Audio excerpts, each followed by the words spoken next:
Here we go then. Welcome to the 2025 Roger Albert Clark Rally.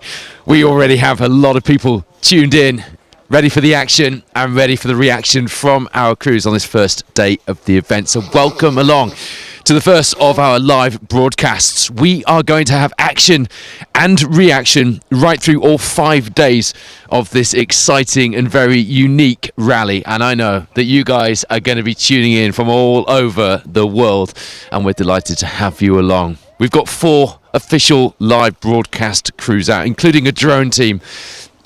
Myself, Paul Woodford, Phil Brammill, bringing you stage and stage end coverage.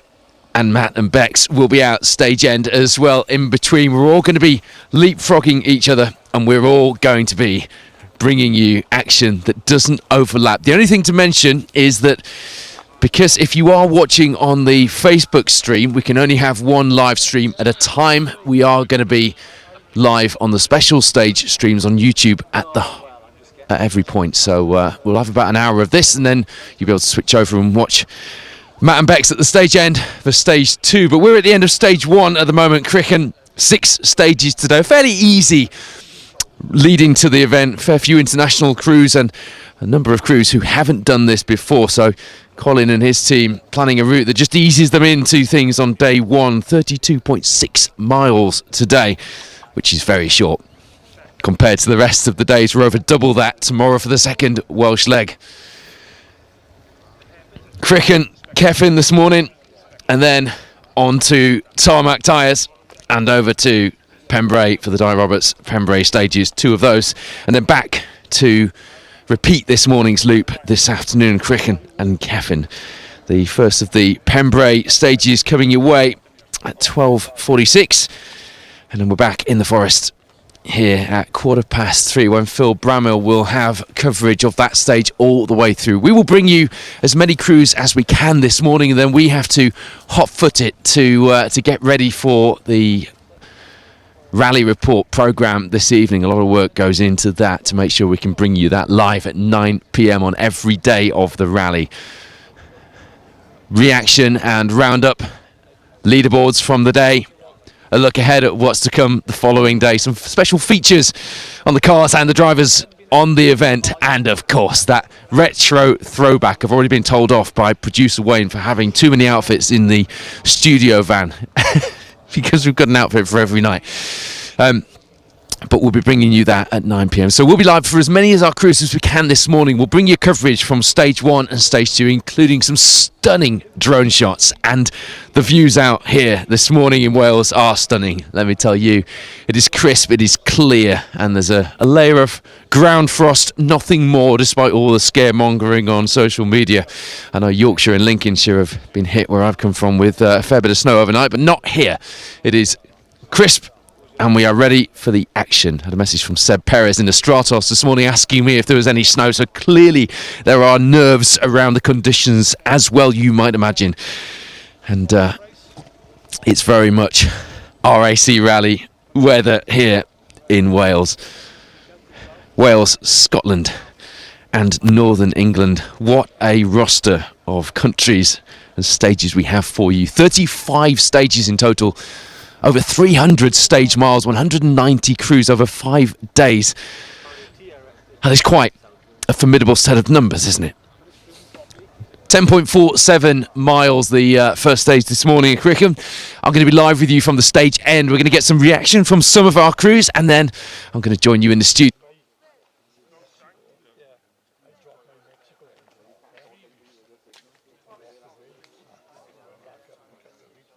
Combine both, we'll sort of flick between.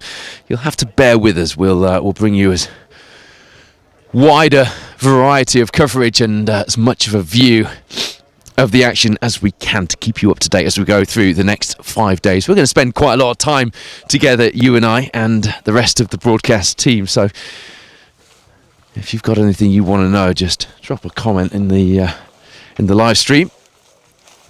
Hello to our viewers watching on YouTube, on specialstage.tv, on the Roger Albert Clark socials, and of course on Facebook. And if you're just tuning in, I'm Paul Woodford. I'm privileged and very happy to be bringing you the first of the live broadcasts for the 2025 Roger Albert Clark Rally.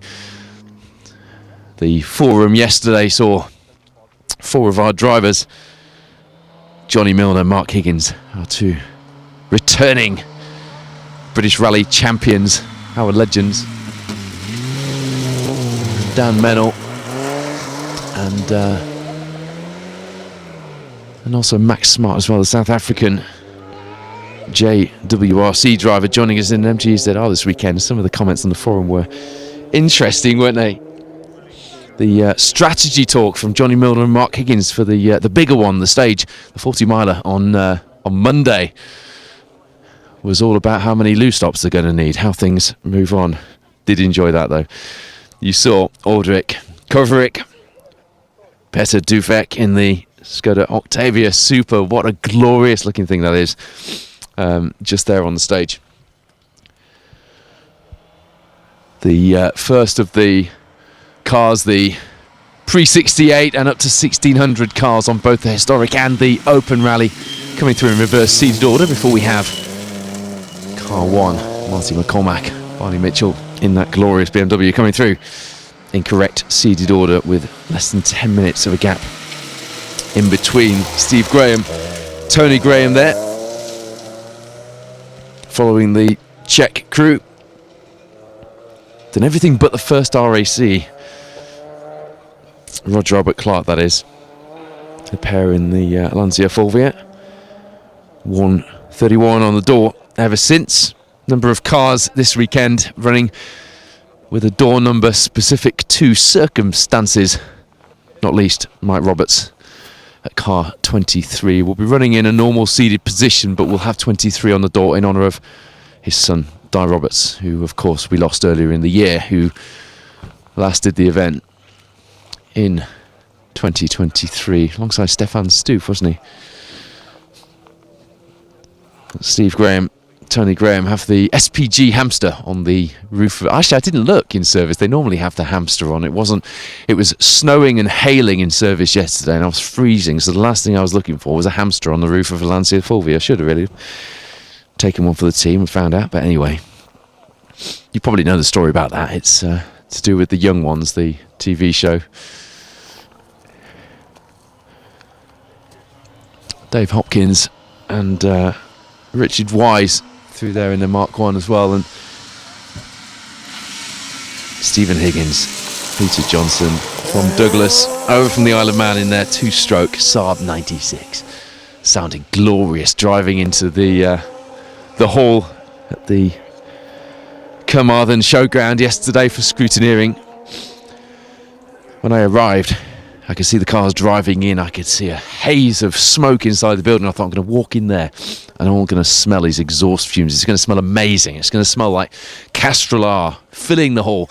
Nope, the smoke was from the burger van. So I walked in, all I could smell was burgers and onions. And the atmosphere, though, yesterday was fantastic, and then it got supercharged on the evening, didn't it? If you were with us in Carmarthen last night for the ceremonial start, you will know just what I am talking about. Tens of thousands of people lining the streets. It was just incredible. We couldn't get out of Carmarthen.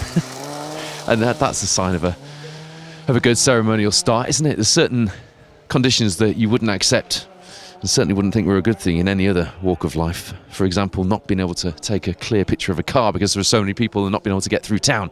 But on this occasion, we will celebrate anything like that shows us just how busy this event is. Ashley Davies is cheeky. I'm getting word in my ear from producer Wayne that he's asked if I've crashed into anything this morning. No, I haven't. I dropped a full case of Corona last night, and the accommodation where we're staying has a massive hilly drive, and they all rolled down the hill, and I had to run down the bottom and catch them all. I don't know if that counts, but even the police, when I arrived yesterday in Carmarthen, asked me if I'd hit any hay bales. No, none of that. None of that. If you just tuned in, welcome to the 2025 Roger Albert Clark Rally. We're here live in Stage 1, Crychan. First of our crews in reverse seated order, the pre-68 historics and the up to 1600 cars coming through. As you can see, Phil Brammill And Jamie Ganley on camera in this location for us in stage 1. Then Luke Leonard and Chris and Ben on drone will be in stage 2 in Cefn for you. So we're going to have a good 360 view, and if that weren't enough, Matt and Bex will be at the end of stage 2, so you'll get reaction and action from stage 1 here in Crychan, and then at the end of Cefn you're going to have stage reaction with Matt and Bex, and we'll have action including our drone shots and commentary from that second stage. So wherever you look, there's coverage to be had on this year's Roger Albert Clark Rally, all brought to you, by the way, by Viking Motorsport. Phil Mills, the former world champion co-driver, alongside Petter Solberg, of course, and who brought a heck of a story to the Roger Albert Clark stages in 2023, didn't he, with young Oliver Solberg and Elliot Edmondson, our now WRC2 champions, out in Petter's Mark II. They have got a few cars out this weekend. Only actually running Rob Goff, but we've got a fair few cars they're supporting, including James Ford, who we saw yesterday. But Phil Mills fired up for this and extremely passionate that you guys watching at home, around the world, at work, wherever you're watching, get to see as much of the action as possible. So a big thank you to Viking Motorsport for supporting the Roger Albert Clark live coverage for 2025. Mentioned earlier, a lot of crews doing the rally for the first time this year. Not least, Aldrich Joverick, who you're going to see through the Czech driver in the original and very beautiful Skoda Octavia Super.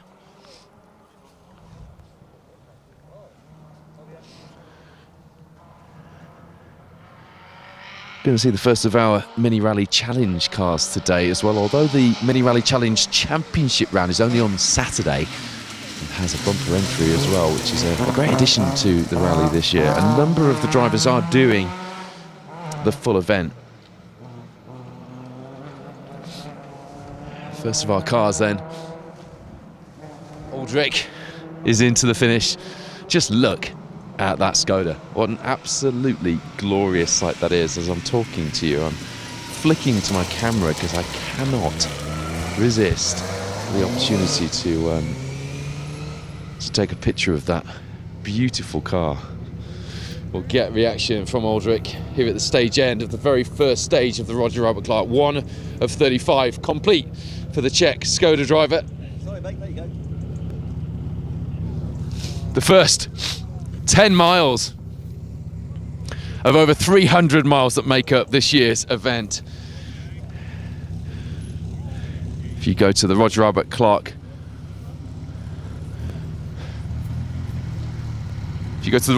social media, you can follow the live results. Was that good? Nedáme. Problém, nemluvíme, česky mluvíme, tak první RZ byla úplně super. Myslím si, že jsme jeli v solidním tempu, dokonce jsme předjeli jedno auto, ale hlavně celý to klouzalo, jak byly ty kameny namrzlý, prostě celý to plavalo, prostě krásná RZ. Super. Good luck for the next one. I expect that was for our Czech viewers, but from the hand gestures, I'm gathering, unless producer Wayne can translate in my ear, that there was a lot of frost on the ground and it was very slippery. I'm gathering that from the hand gestures, but a lot of energy inside that car and a big smile behind the balaclava.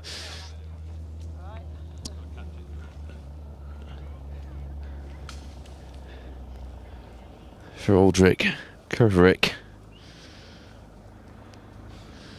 Here we go, Steve Graham,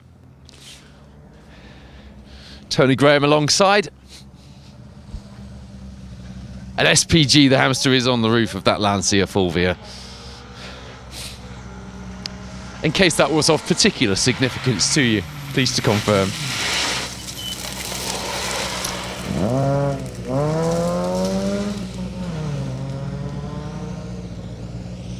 It was a 15:22, the time for the Skoda we just saw through this stage.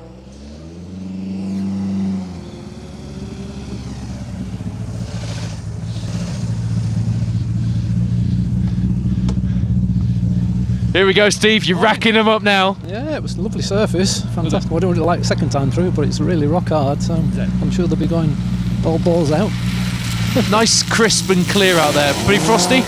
Yeah, it was not too bad, actually. There was a couple of icy patches, but nothing significant. I think they'll be... A good way to start the Roger Albert Clark. Indeed. There you go then. The conditions, not too bad at all. An 18:14.9 through that stage for Steve Graham and the Lancia Fulvia.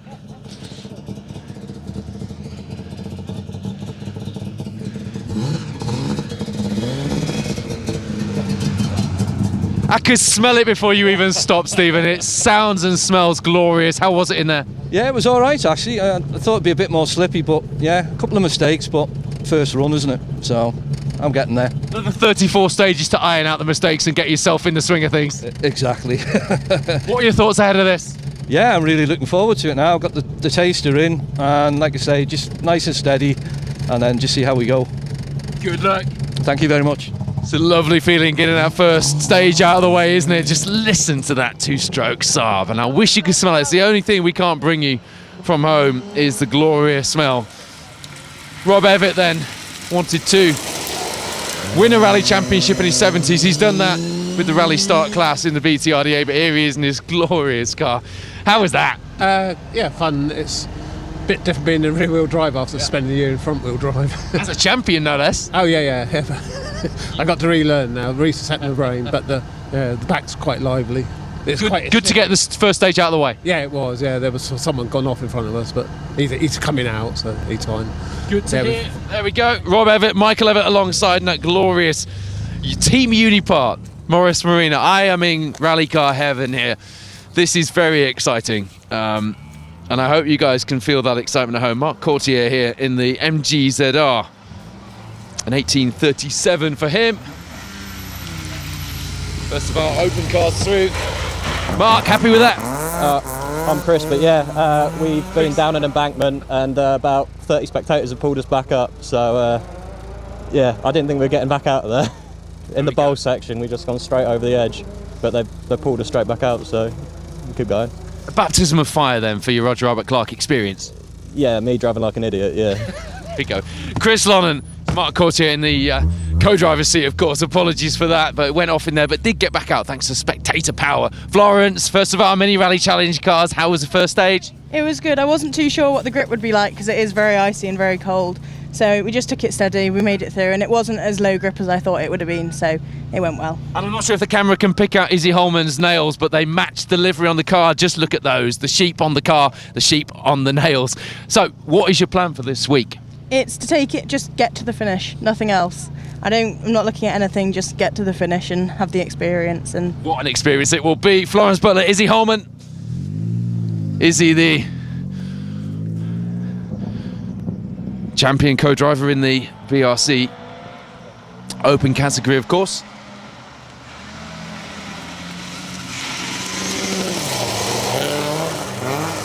Co-driving for Chris Richmond Hand in the Starlet all season, now jumping in for a season in 1 week for the R.A.C.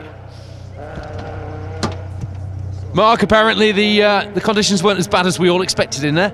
No, it wasn't too bad. It was, yeah, a little slippy in places, but nice, really nice stage. Just a case of getting the first one out of the way, isn't it? Yes, yeah, nice and slow for the... Co-drivers, yep. Yeah, he wears the trousers.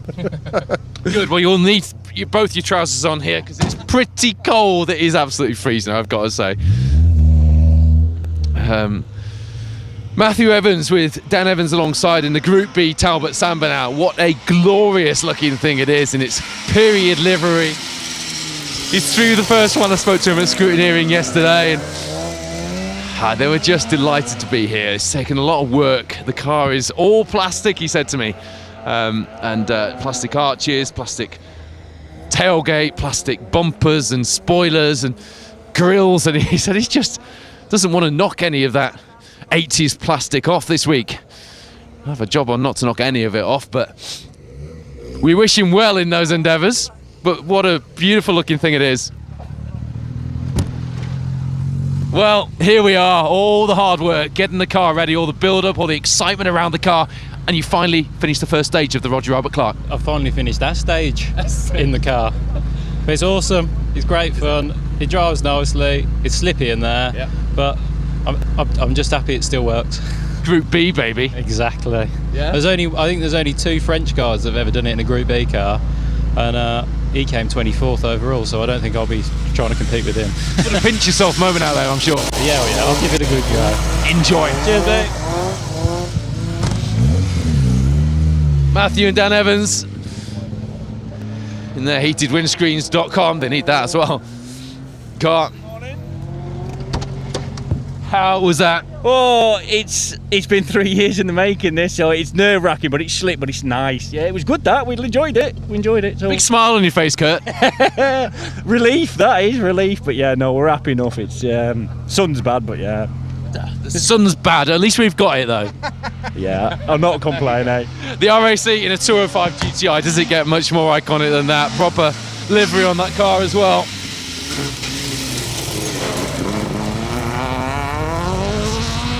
Well, first of our sunbeams through the first stage, how was it?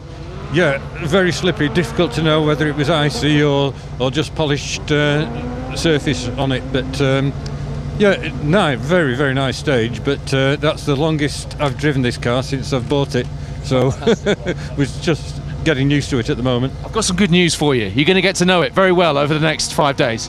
Yeah, well, it's a brilliant stage. Hopefully that is good news. There we go. He's through. He's got his crisps in the door, ready to go in case he needs them. Martin Oglesby, John Parker in the Sunbeam TI. Previously did the event in 2023 in an Opel Kadett and didn't finish, but that's the longest he's ever driven the car. I'll get to the results in a little bit, and just once we've got some times in and we start to get a feel for things, I'll run you through some of those. But for now, we'll just get some reaction from our crews, and you can enjoy the action from this first stage of the 2025 Roger Albert Clark Rally. It's Crychan, and we are live for the biggest and best rally in the UK. Sorry? How was that? I'll stand in the way of the sun for you. How's that for an idea? Very slippy. Yeah? Very slippy, yeah. I was surprised how slippy it was. When we've come from snow this morning, it weren't too bad, yeah. So we were a bit cautious, really. First one done. First one done. Wait while we said the 30 seconds done. Well, yeah. There we go.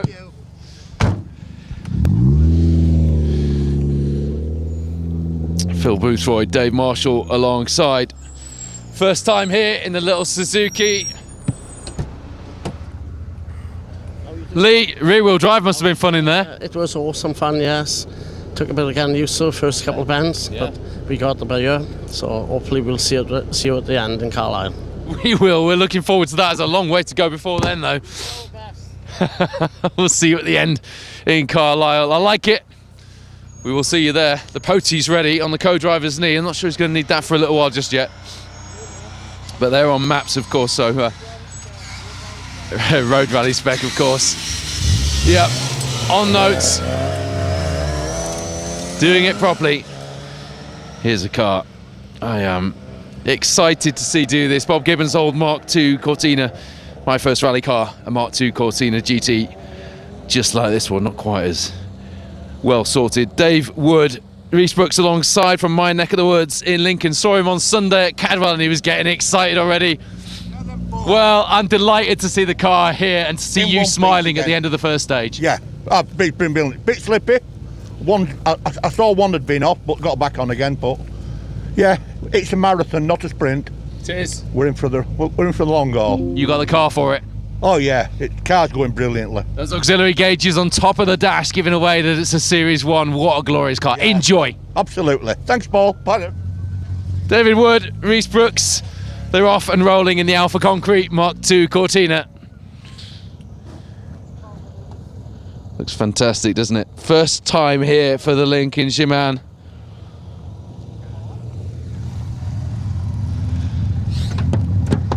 Well, Simon, there we go. First time here on the Roger Albert Clark. Is it living up to expectations so far? Brilliant, absolutely brilliant. Really enjoyed that to start with. Went really well, car went well, faultless. So yeah, started to push a bit more. We pushed a little bit, not too bad, obviously the first one. But yeah, loved it, Paul. What does it feel like to be out here on the Roger Albert Clark? Absolutely nothing like it. Brilliant. Just want to see it finish. He does, he wants to see us at the finish. We want to see Simon at the finish as well in that little Corsa. There's nothing like it, he says, to be out here doing the Roger Albert Clark. And you can well imagine what that feels like, can't you? All the build-up. 2 years since the last one. It's a great view. I don't know if you guys can see the last corner at the top there before the flying finish, but it's it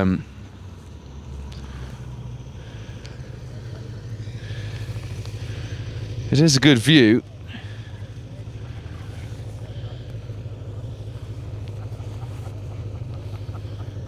Stephen Armstrong, Dave Barron, the pair.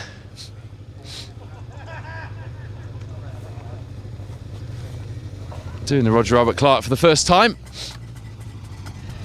in the Mark II. Stephen, first stage done? Yeah, we've not done an event for 35 years, and so this is our first test stage because the car wasn't ready to go testing. At least you gave yourself a nice easy challenge to ease yourself back into rallying this. Oh, absolutely, and totally loved that stage. It was great fun. So long may it continue. Enjoy this event. First time back in rallying for 35 years. Not only his first Roger Albert Clark. Imagine that. That's a fabulous story, isn't it?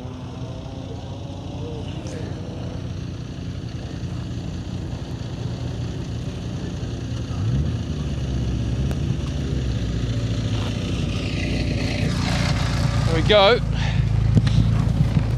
No times on the board yet for Colin. Geraldine alongside for the first time since 2019. How was that? Oh, enough.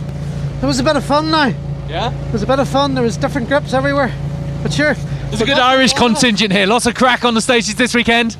Yeah, we'll have good crack, yeah. And all the fans watching at home, a word for them who are looking forward to seeing the Mini. Yeah. Thanks to everybody. And there's a good crowd there too. At least you have time to see everybody, you know. Exactly, yeah. Because you're sitting this way and then you're this way. That's what we like to hear. That's so, what it's all about. a Mini on the R.A.C. and you're driving it and you finished the first stage. How does that feel? Brilliant. Yeah? Brilliant. First class, yeah. Geraldine, you happy? Hopefully there's a few. She's got a big grin on her face as well. I saw that pair through. In fact, there's a photo of them on the Roger Albert Clark social media coming over the start ramp at the ceremonial start last night. And Geraldine's got the biggest grin on her face, which is lovely to see. Two historic Minis in that team from Ireland doing the event, which is great, isn't it? George Bryson here in the Escort has done this 3 times. Best result was 17th overall. First in class way back 14 years ago in 2011. The car looks great. You have to go back 14 years to find your best result on this event. Are we going to get a PB this weekend? This week? I don't know, but for the stages like that, it's going to be interesting. Oh, that was fantastic. I really enjoyed that. Yeah, it settled me right in. As you came in here, you had the biggest smile on your face. I know, just an awesome stage, but we were off twice in it. Like, it was really slippy. Well, you're on now. Good luck. Thank you. Fabulous. Everybody's grins. Here we go, Mike. How was that? You've been working hard, haven't you? That's a bit of a workout. That was awesome. So good. Yeah. First stage in the car, it's just awesome. What a noise comes off it. Superb. It's really good fun. It's a workout though. We love to see it and we love to hear it as well.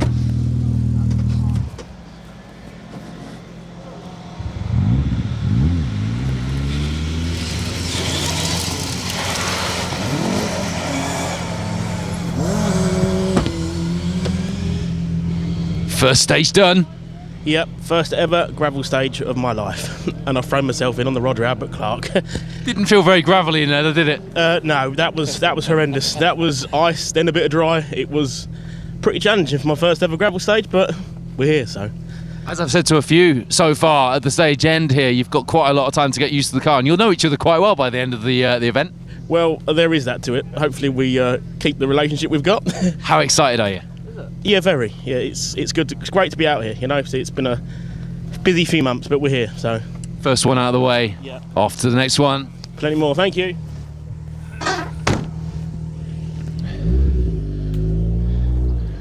Plenty more, says Elliot, doing his first ever Roger Albert Clark and his very first gravel stage as well. Steve Smallbone alongside in the MGZR. Quite a few MGZRs out this weekend. including no less than Max Smart, our junior WRC star who joined us at the forum yesterday in Carmarthen. Was that really yesterday? It's been a long 24 hours. In an MG said, he hadn't heard of one before he got asked if he wanted to do this. But of course he said yes, and he was very excited to be here, which was good to see. Second of our historic minis here then. Joe White, Des Sherlock alongside. Joe coming over, one of our international contingent from the USA. It's a great looking mini, that, isn't it? He's got through the first stage. What a great feeling that must be after all the build-up, the anticipation.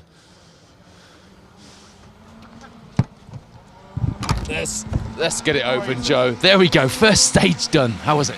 That's my first time on gravel, and I did not think rallying could get any more fun. That is absolutely incredible. I came the whole way from San Francisco for this, and I was worried that the Mini would be a bit too rough for it. Oh, it's just perfect. I was just talking about the anticipation, the build-up, contrasted with the feeling of relief when you get through the first stage and then you're off, you can go. How does it feel? I did no testing. My first gravel experience was rolling onto the start line. So that I didn't want to do anything because it was like, we have to go so cautiously to get to the end. But that was unbelievable. I just can't wait for the rest of it. I'm excited to see your excitement and the energy inside of here, and so will the fans be at home. How about a word for the fans watching back home in Ireland and the USA? My fabulous wife, my 21-year-old is at home, and she's been there minding him, so I have a huge shout out to her, because if it wasn't for her I wouldn't be here. And in fairness to Owen, well, two people for sure are over from Ireland, and I don't get to see them very often, and they're out in the forest somewhere, is Aidan McGrath and Tom Riley. But to the Owens Fabrication team and NDAF Owens, he's coming behind me. If it wasn't for him I wouldn't be doing it, so cannot thank them enough. Absolutely amazing. Joe, thank you for your excitement and enthusiasm. Enjoy this adventure. Joe White, wasn't that lovely? It means so much, this rally, to all of us. To see that excitement is very special. Bit of a role reversal here. Stephen Brown inside the Hooper Sport Micro with Lewis Hooper alongside. So, well, how excited are you? I'm in the wrong seat. Well, I said that, role reversal. Caught him past that Crychan there. He held us up for about 3 miles. So imagine getting held up on the R.A.C. rally. I know. But he cost us a heap. But anyway, we're going. Who cares? You're on the R.A.C. rally. First stage, I'm delighted. How's our champion driver doing? Co-driver's seat. He's doing all right. He's doing absolutely fine. A champion navigator driving, a champion driver navigating. It's all gone wrong. Enjoy. Stephen Brown, Lewis Hooper in the Micra.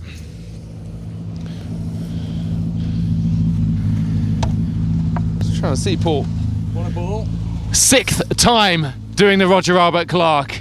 Yeah, no, I really like this event. Although I've not been out since this event last year, 2 years ago. So it was a very steady drive through, but seemed all right. No issues. Just Lotus Cortina as well, an iconic car to be driving the R.A.C. in. It is, yeah. It's actually won it back in the day, I think. So nice car to be in. Good luck. Glorious, that, isn't it?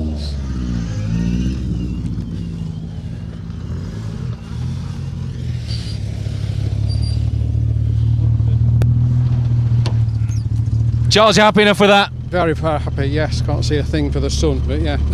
Try and stand in your way a little bit, yeah. Yeah, lovely. First corners were slippy, but once we got a bit of heat in it, it was a bit different. These cars were built to dance around on the R.A.C. Yes, they were, definitely. Charles seems happy.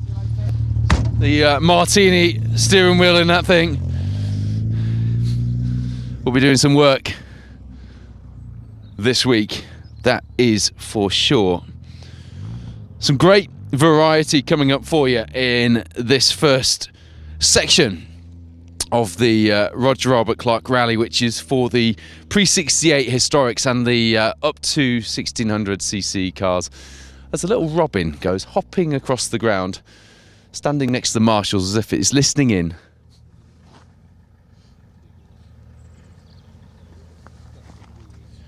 We are going to be starting to feed in the live coverage from the second stage, Cefn, where we have our second camera team and our drone team as well. So you're going to get some beautiful shots in there. I am obviously at the end of the stop line here at stage 1, Crychan. I will join you in the studio in a short while, so we can bring you some coverage from that second stage. But for now, we will feed in some of the glorious live images from that stage. And Matt and Bex will be live for stage end at the end of that stage in about 20 minutes, something like that. All of the live coverage this week can be found on the Roger Albert Clark social media. YouTube is where you need to be for uninterrupted live coverage of all of our live stages. And all of this coverage is brought to you by Viking Motorsport. Phil Mills and his team out running cars, and this year ensuring that you get to watch as much live coverage as possible from the biggest and best rally in the UK. I was talking about the variety on the stages, and a Toyota AE86 pulls in. John, how was that? A baptism of fire. It's the first time the car's been built. It was built for this rally, and so it's never done an event before. So it's learning me, and I'm learning it. You've got a fair old time to be learning each other this week. What's the plan? Go steady and feel your way in? Yeah, I think so. There's no point in going absolutely flat out from the word go and throwing it all into the woods. So no, that's a very good way to go. We're looking forward to seeing you out there. John Leckie, Paul Edwards in the Corolla. Well, how was that, Andrew? Slippery in there, boys. Yeah? Jesus, yeah. You got a big smile on your face. Oh, yeah. I spend more time on the handbrake than on the throttle. Alec reckons he's got a bigger one in the co-driver's seat. Go well, guys. First of our Mark 1's through. And the second of our Mini Rally Challenge cars here. Gareth Humphries, former champion in the series. First time doing the Roger Albert Clark, and one of the few Mini Rally Challenge cars doing the whole 5 days of the event. Not just the Saturday championship round in the Minis. Let's hope that for Florence and Gareth, the cars are in good shape in order to perform on that championship round in Kielder. Well, here we go. Here's the Roger Albert Clark. First time here. Nice to finally get into it. That was a nice stage, real nice and flowing, like 10.5 mile. A little bit slippy in parts, but it's just nice to get going, and cars performing well at the minute, so looking forward to the rest of it. So you'll be nicely warmed up, ready for the championship round on Saturday. Well, they've got a bit ahead of them, haven't they? Like, you know, they've would have had like what 20 stages by then. It'll also have done about 4 rallies tefore then. Yeah, well, that's it. You know, you've got to try and get ahead of the game, Paul, haven't you? Know? You right, enjoy. We're looking forward to seeing how you get on. Yeah, thank you very much. Appreciate that. Cheers, guys.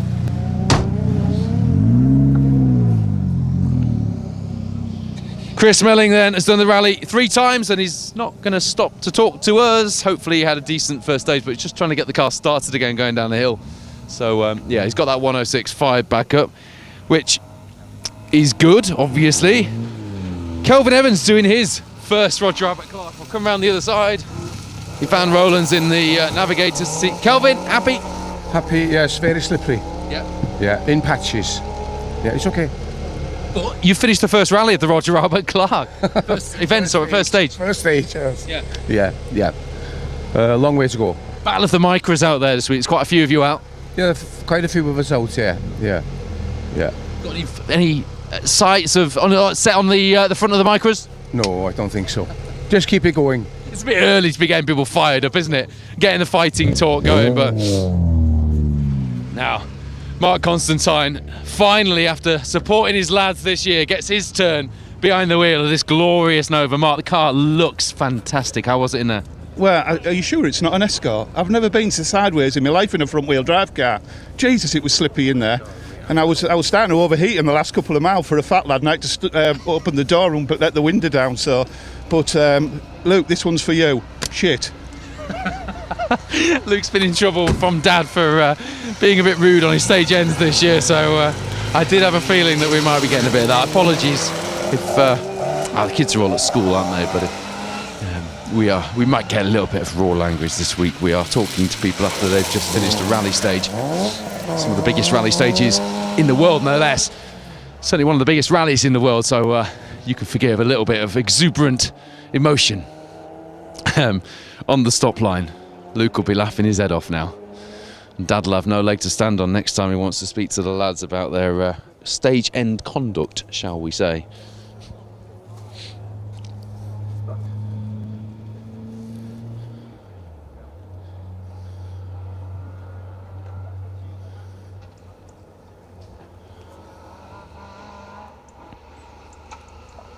I was mentioning the variety just as that Corolla AE86 rolled into the finish here. We've got Starlets to come, we've got an Alpha Sud to come as well, Dale Glover, David Smalley, who you may recognise from our special stage BTRDA coverage. They'll be here shortly. Tony Jardine will be here with his Avenger. A couple of Avengers still to come. There's a Skoda favourite as well, the son of Aldrich Kovarik that we saw in the lovely original Skoda Octavia first car on the road earlier. His son Aldrich Kovarik Jr. from Czech will be here. Marek Capel alongside in that 1300 favourite, the old Group A spec car, which we're looking forward to seeing through here, aren't we? What else have we got to look forward to in this first batch of cars? A couple more loads of Cortinas. Oh, Chris Hellings, of course, in his Mark 1 Golf GTI with Dan Moorfield alongside. That looked a nice thing. We've seen that before. I had a good look around that in service yesterday. Alex Wharton, how could I forget him? Chris Davies alongside in the lovely Datsun 1600 Triple S as well. The former British Rally Championship star switching from modern machinery into the historics. Came out in a Skoda Rapide, didn't he? The fastback version of the Estelle in 2019. Since then, we've seen him in this lovely Datsun. So some great variety, which you know I love and I know you love. So together we're going to have the best time, aren't we, this week? And then we get onto the main field as well. And we start with variety with the BMW M3. The E30 that we saw coming through on the ceremonial start last night of our multiple winners of the event, Martin McCormack, Barney Mitchell. Very little testing done in that car, but enough to know that it will be fun out here. How quick it will be compared to the Escorts is anybody's guess. But here is the communications director of Hero ERA, no stranger to marathon events. Tony, I was just saying, you're no stranger to marathon and rally events, but this is something different, isn't it? It's very, very different, yeah. Unpredictable conditions, ice in places in there, very, very slick. But obviously in the sunlight, you get grip. So you've just got to measure. And Ali was saying, just let's get through the first day. But you come out buzzing. This is why we do it. Yeah. So chuck it all at us, and we'll try and stay on the track. Chuck it all at us. Tony Jardine, who is a bit of a rally legend. Lost a very good friend of his and somebody who I greatly respect and have looked up to in my career as well recently, Quentin Wilson. Very sad to hear that news. And very sad as well to hear that we lost Malcolm Higgins yesterday, chairman of De Lacy Motor Club. An absolutely brilliant bloke who did a lot for the sport, particularly in the Yorkshire area, and was very passionate when they were struggling for entries on the Catterick Targa last year. Malcolm got in touch and he just said, need your help. I want to fill this because it's the best Targa we've ever done. And it's just his enthusiasm inspired me to get involved and help. And it'll be a big loss. And personally, I'm very sad, and I'm very sad for the club and his family as well. So my thoughts with Malcolm Higgins, friends and family, after the very sad news yesterday that we lost a great man.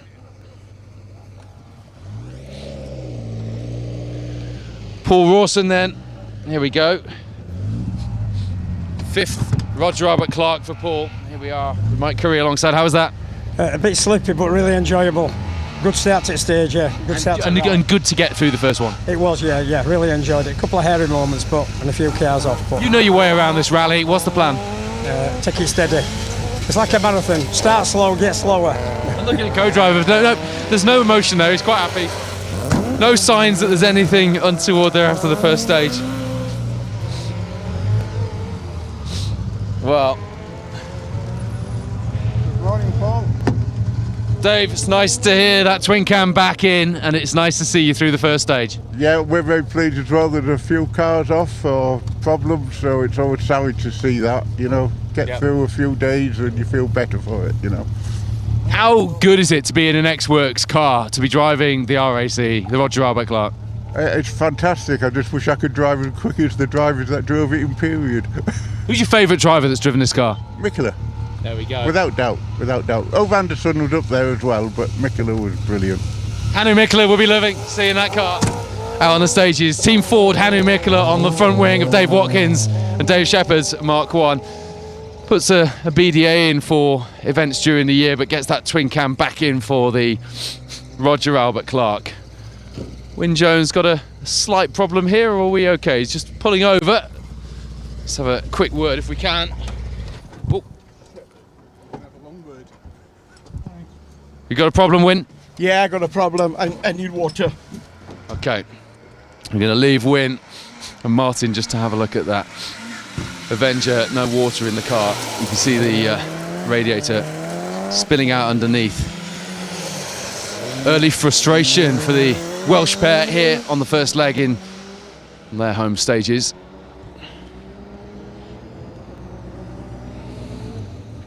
Andy Madge in the Corolla GT.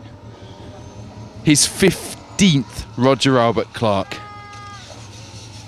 Best result was in 2006 when he was 15th overall.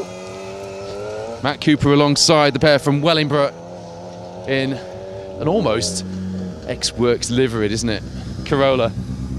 Here we go, Andy. You're a man who knows his way around these stages. Well, yeah, I've not done them for a couple of years, but yeah, it's good. Excited to be here? Yes, brilliant. Yes, really good. How does the build-up to this year's event compare to the previous ones? This is your 15th. About the same, really.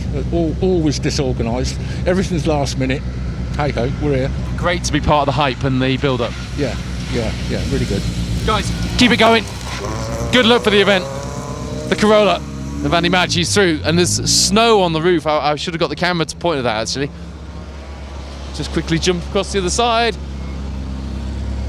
How was that? Horrendous. Yeah. So slippery. This is the first time I've driven the car other than one little short practice. I love the fact that you're swapping R5 Skoda machinery for a proper Group A historic. There is a difference. There is a difference. Yeah, we'll keep going, but not very impressed with that. We'll keep going. Through the first stage, and this car was always going to present you a bit of a challenge to get your hands around it again. Yeah, but maybe more of a challenge than what I really thought. But we'll keep going, we're here. I'm loving this. We're going to watch this adventure unfold.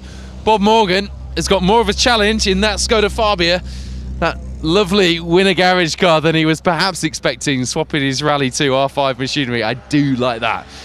That's the story to follow, isn't it? It's not all plain sailing. Matt Brown here in the Avenger. And John Davies in his Road Rally Astra behind. How was that? Slippy. Yeah? Yeah, just got to get through it and you just get to the end. So. My first sight of this car was on the M4 yesterday, driving to Carmarthen, and it looked ace. Cheers. Yeah, I did see it in the Mini. Yeah. Good. Looking forward to it? I think so, yeah. Happy to be first through the first one? Yeah, well happy. Cheers. Cheers. Wow. Well out of his comfort zone, this man. John Tyre, as you are known in your neck of the woods, swapping the lanes of the Kilwendeg for the stages of the Roger Albert Clark. How is it? Yeah, it's good. Hell of an experience. Yes. Yeah. Out of my comfort zone here. But big smile on your face, and happy to be through the first one. Yeah, good. It's slippery, but no, all good. I love that you're out in this as well with the livery on. Looks great. Yeah. Good luck, guys. Yeah, see you. Cheers. Great to see the pair out doing a stage rally. Very much the lanes, their territory. The man behind JD Motorsport tyres, responsible for a lot of Welsh events and part of the Pro Tyre contingent as well, so know John very well. Lovely bloke, and great to see him out, and he was keen to thank the team for all their efforts in the build-up. Big smile on your face. Yeah, that was amazing. It's so slippy in some places where the sun's not quite got round the hill, and you know, it nearly caught me out once into the trees, but yeah, what a stage to start off on. You know, I'm just so glad I'm here, to be honest. I'm with my dad running behind, and first time for me and Sean, and it's just brilliant. Just give me a flavour for how it feels to be doing the Roger Albert Clark in an Escort. Yeah, I'm gonna. The biggest rally I've done is a Caledonian, 2 days, and so with this one I'm gonna just take it each day at a time, and I'm just blessed to be here. I really am. You are, and it's good to hear, and it's good to see. Chris Squires is through the first stage. Sean Hughes alongside his old man coming through next. In that 1600 Sport Escort, it's a lovely livery on that, isn't it? First time did the Anglo-Caledonian last year, which has slotted in nicely, hasn't it, into the last 12 months to fill the void that is left by the Roger Albert Clark, which just gets bigger and better every year. Hello, if you just joined us, welcome to the first of our live broadcasts. Matt and Bex will be live soon with stage end reaction from the end of Cefn, the second stage this morning, second of 6, 32 stage miles, making up the first leg here in Wales with a brief trip over for 2 stages, 2.5-ish mile stages around Pembrey racetrack with those tarmac tyres bolted on for a lot of the crews in the middle part of the day. We've got action, as you can see, from this first Crychan stage. We'll also have, as you can see, actually we've already got the drone up with some lovely shots from the second stage as well. Here's Mark Tugwell. First time he did the Roger Albert Clark was in 2010. Best result was 41st overall and a class podium, and that was in 2010. Only finished the rally twice, actually, having done it 5 times so far. So in that glorious Castrol liveried, bubble-arched Marquand Escort will be looking to add another finish to the tally. 6th time here. How was the first stage? Very good. Icy. Yeah. Slippy. Less than we thought.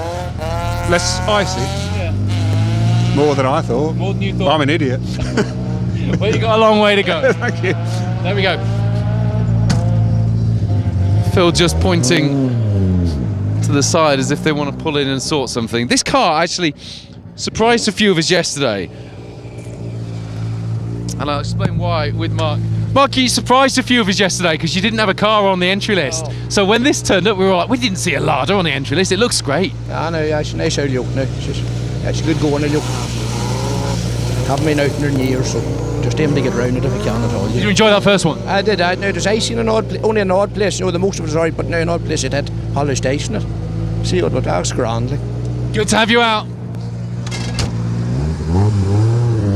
It's a great looking thing, that, isn't it?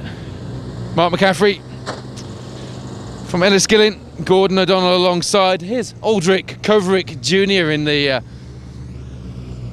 other Skoda Favourite. What decade am I in? The wrong one at the moment. Aldrich, perhaps with a word for our Czech viewers. Aldrich, good fun? Hello, yeah, it was good fun. We had little problem with fuel starvation, so we lost quite a bit of minutes, but it's a start. Everything, yeah, we are happy. The fans are delighted to have so many people overseas joining us here. How excited are you?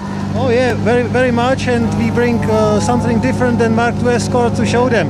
And your team lineup with the Octavia as well looks fantastic. Look at the race suit. I love the race suit in here. Proper Skoda Motorsport retro race suit. Enjoy this adventure, guys. Thank you very much. Thank you very much. Aldrich Koverick Jr. in the Skoda Favourite, and as you can see, very excited. Lots of excited drivers. Robert, your first one. Yes, it was slippery in places. I was really cautious, to be honest. We had a roll on the last event, so I was taking it steady. I want to get to the end, but you know, maybe a little bit, pick the speed up later on. It's a lovely feeling to get through the first one, isn't it? And know you've got so many ahead of you. Yes, there's plenty to go. So yeah, that's the main thing, is trying to keep it on the island as long as possible. Bit of fun at Pembrey as well. Looking forward to that bit. I bet you are. Here we go then. Max Smart, the South African driver, joining us fresh from the junior WRC stages. Joined us in the forum yesterday and was looking forward to it. Max, you're right, I could hardly miss that flag on the roof. Thanks so much, Paul. That was first one done. Hey? First one done. First one done, yeah. No, that was incredible. Hey, there's already so many fans out there this morning, and yeah, a bit slippy in sections, but otherwise it's cool. That was a really cool stage. There are a lot of fans watching back at home as well on the live coverage, and they're excited to see how you do. A bit of difference compared to a WRC car on a WRC stage. Exactly. No, it's a full-on difference. It's it's such a unique vibe, you know. It's all new for me, and I'm really enjoying it. I'd love to see the excitement. Enjoy. Max Smart, Bob Stocko, bit of experience alongside him on these stages. Normally in with Will Gutting, of course. There we go. First one done. Yeah, it's very slippy. Yes. Very slippy. But first time out in the car, so we'll try and learn it, see what it's all about. It's good fun. And what's the plan? Try not to crash it. No, it's good. We'll just build it up as we go through, hopefully, and get a bit quicker. So, yeah, it's good. Good stuff. Thank you. It's a lovely looking car. And it is good to see so many Avengers out, isn't it? Bradley and Simon Howlett in there. It's from Attleborough. Wrong side of the car here. I'm going to run around. Well, not the wrong side. Dan Moorfield won't like me calling it the wrong side of the car. I think. Who's on the wrong side of the car for that stage, you or Dan? I don't know, I think I'd rather be in the middle somewhere, in the back. How was it? Yeah, no, it's all right. As you expect, bit changeable, basically. So you just go from grip to no grip. But we kind of knew that, so we just took it a bit steady. Hey, first one done. First one done. You'll get that out of the way. Hey, can I just say very quick, it's my brother's birthday today. Big happy birthday, Timbo. Did this with me in 2021, so top man. Fabulous. Bit of a family story as well. Chris Hellings, Dan Moorfield in the Mark 1 Golf. Wishing his brother happy birthday. Bit of oil down here on the stage, look. Is that oil or is it? It is. Not sure it wasn't off that Golf, actually.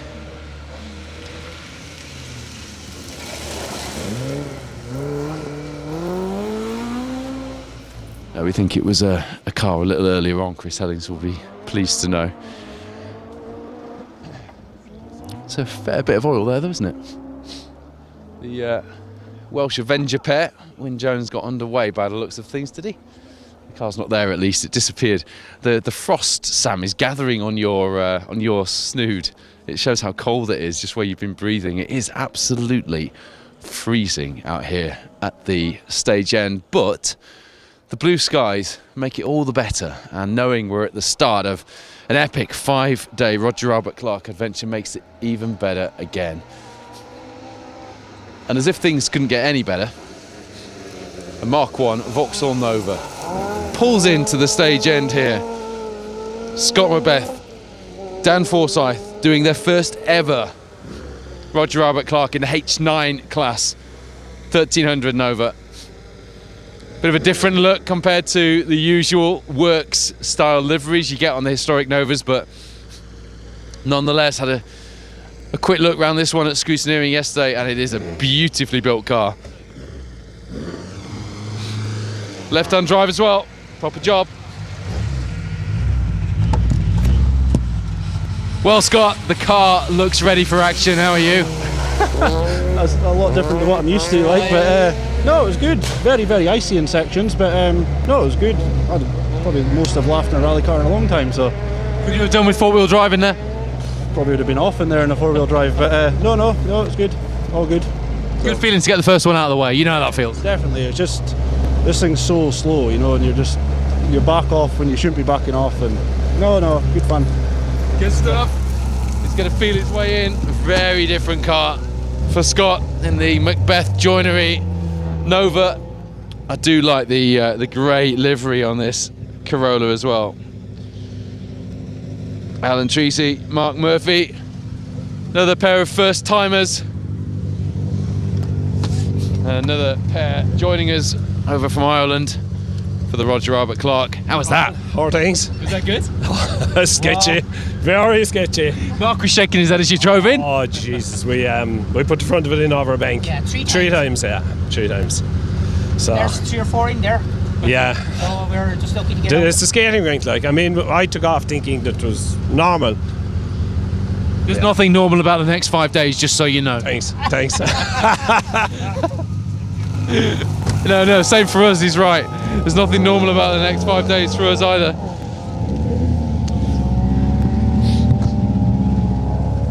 There we go, Endaf. This is an experience, isn't it? Yeah, first ever staging for us.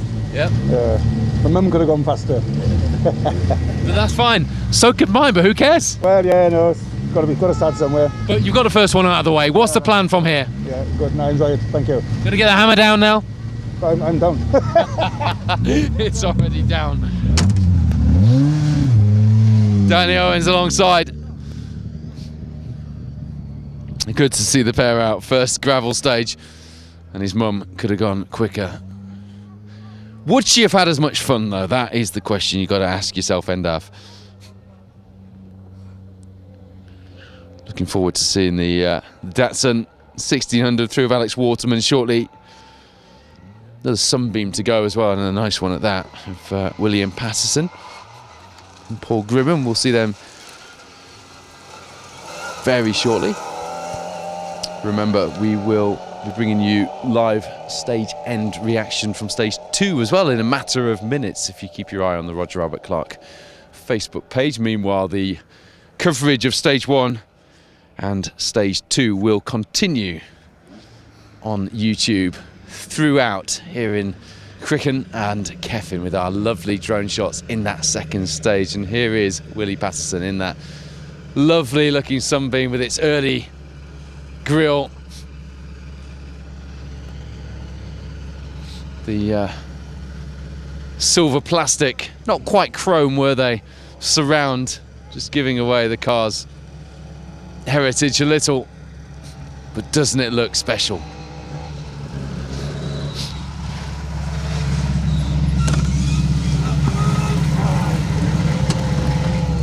Willie, that Asset Alliance branding has been on some adventures this year. Is this the biggest of them? It's most definitely so. That was a baptism of fire.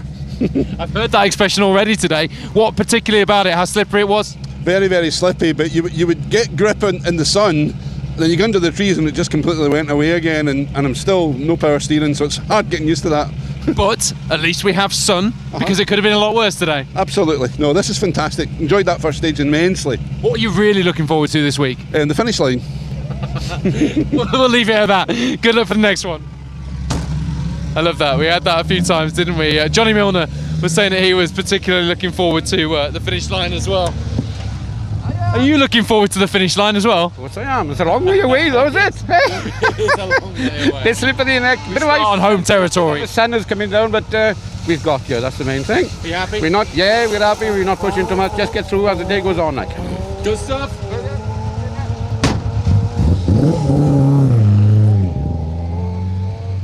I love that. We're happy. We're not going to push too much.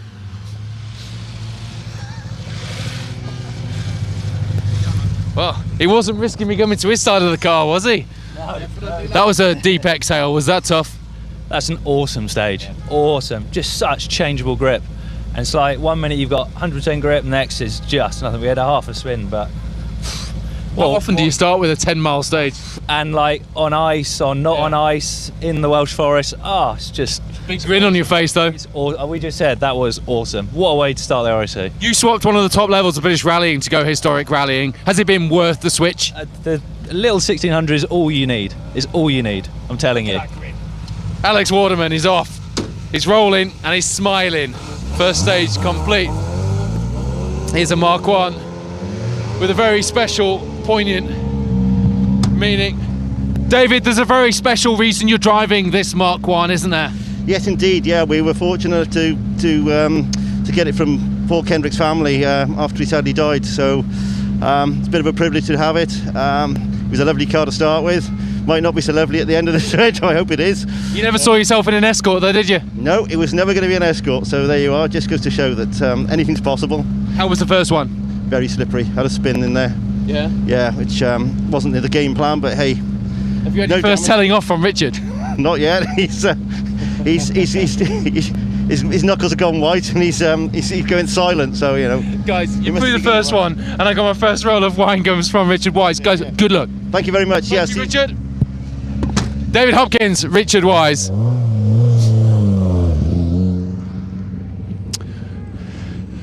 So if you want to watch the top of the entry through, Martin McCormack, Barney Mitchell, car 1, and the rest of the contingent in that main field, switch over to the YouTube coverage. Now, if you're already watching on YouTube, hello to you. If you're on Facebook and you want to watch those cars through the stage, may I recommend you get 2 screens up. Watch Matt and Bex at the stage end of the second stage here in Cefn, and you can join us for live coverage of the top of the field through on YouTube. How was that? Morning. It's a nightmare inside, but it's fun. It's fun. Nightmare, but fun. We are so delighted to have so many overseas competitors this year. Are you excited to be here? For sure. It's the second time in a row now, and it's a super event. The best in the world. Word to the fans watching back home. Venite di nuovo a fare R.A.C. Come to do the R.A.C. again. Enjoy. Simone Calza. in the Peugeot 208 in lovely Throwback Works livery as well. We love to see it. And a word for the Italian fans here in the first stage of the day. A reminder then that we will be now switching to YouTube for coverage of the main field, who will be through shortly.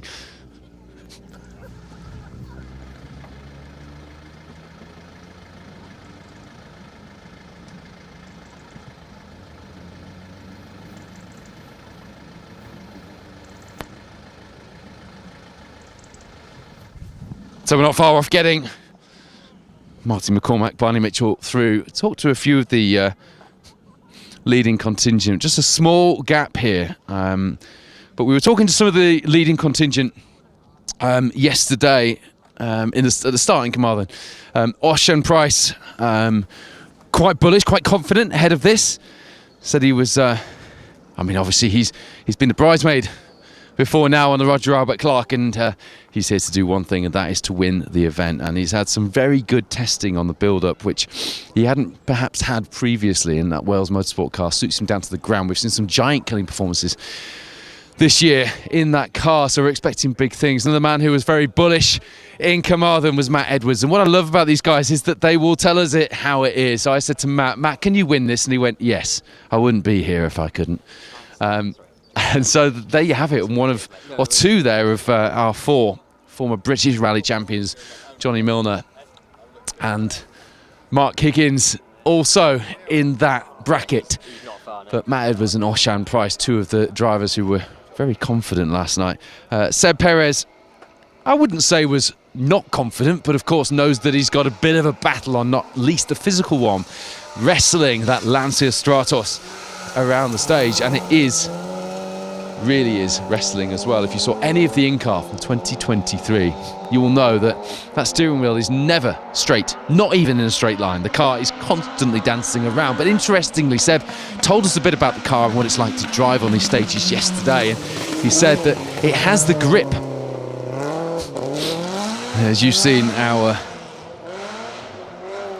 winners of 2023 here in that glorious BMW, Martin McCormack, Barney Mitchell through this first stage. So it has to grip the Stratos of the Porsches, and it's got the power of the Escorts, and it dances around like an Escort. So he said it's a good combination of both. It's just one of those attributes sort of cancels out the other. So it's a constant fight to try and balance the car somewhere in the middle. Does that make sense? Am I explaining that as well as Seb explained it to me? Yes, I hope I am.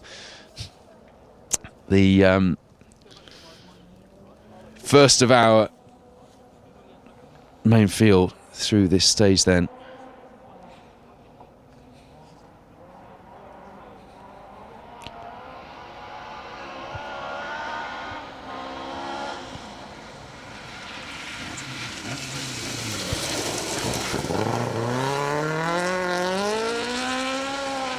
Interestingly, Charles Nifton, Steve Gozzard, I'm presuming got a wrong time through there, because nobody was doing that in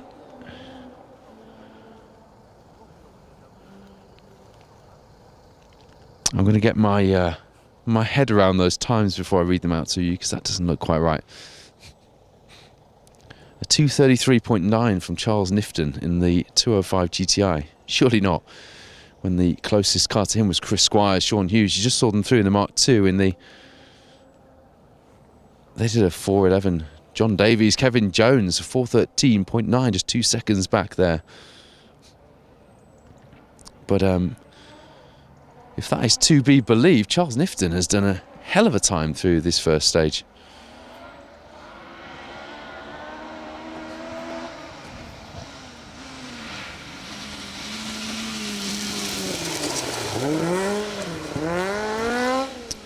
Get back in the studio van when my fingers have warmed up and bring you a bit more science on those times from the first batch of cars through this first stage. We ran in reverse seated order, the pre-68 cars and the up to 1600 historics and open class cars. You've seen Jason Pritchard through the cameras now. But what will the times look like from our top guys? I'm looking at Cefn. That is why, isn't it? Thought there's no way that those guys have put those sort of times in through here, so there must be a problem.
Just try and get the results for the first stage up. At the moment, the results only showing us the lifetimes for stage 2. But I want to get the stages as our leading pack comes through this first stage.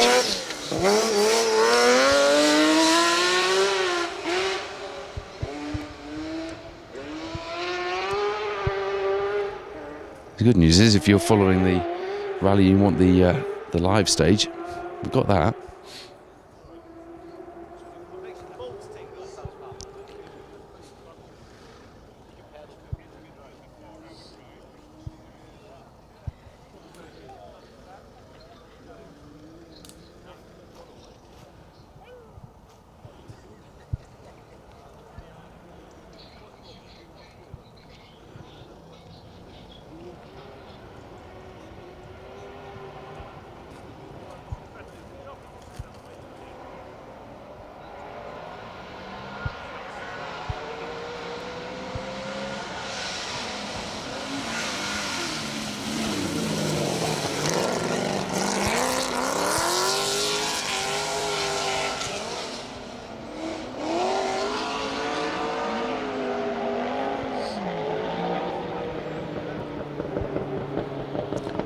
Here we go, the popping and the banging on the overrun, signalling the arrival of the BMW M3 with number 1 on the door.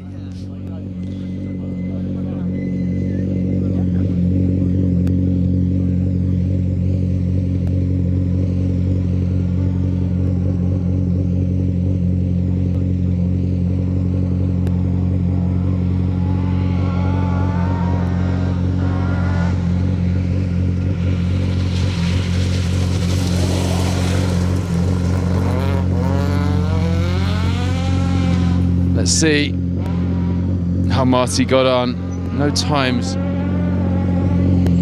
through just yet. Well, we didn't know how that was going to go, now we do. Well, it went anyway. It's quite hard to know. We could have been too hard a tyre in there because we're scared of chewing them up for this stage and then going into the next stage. Slippy, icy, difficult. We're here with no marks on. We're good. It is a long game, and you've played it many times before. That's it. You know, when it was tricky in there, one slip in there and you're in the head, it's over. So probably a bit slow, but we're here. That's it. There's energy inside that BMW. Marty, fairly happy, if not particularly sure how that played out.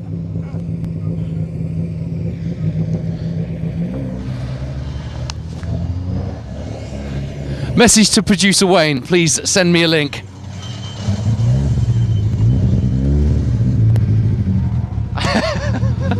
My hands are cold, I'm struggling. How was that? Slow. Desperately slow, but I mean, at the end of the day, there's 5 or 6 places in there that can catch you out, and nearly did. So, no, we were facing the right way at all times, so that's the main thing. Crychan, it's a long rally, and you've been the bridesmaid before. You're here to win this, nothing else, you told me last night. Yeah, exactly. But that's 1 out of 35 done, so we'll keep ticking them off. Good luck for the next one. Orshan keeping fairly tight-lipped at the moment. He's going to feel slippery through there in these fast cars. Okay, so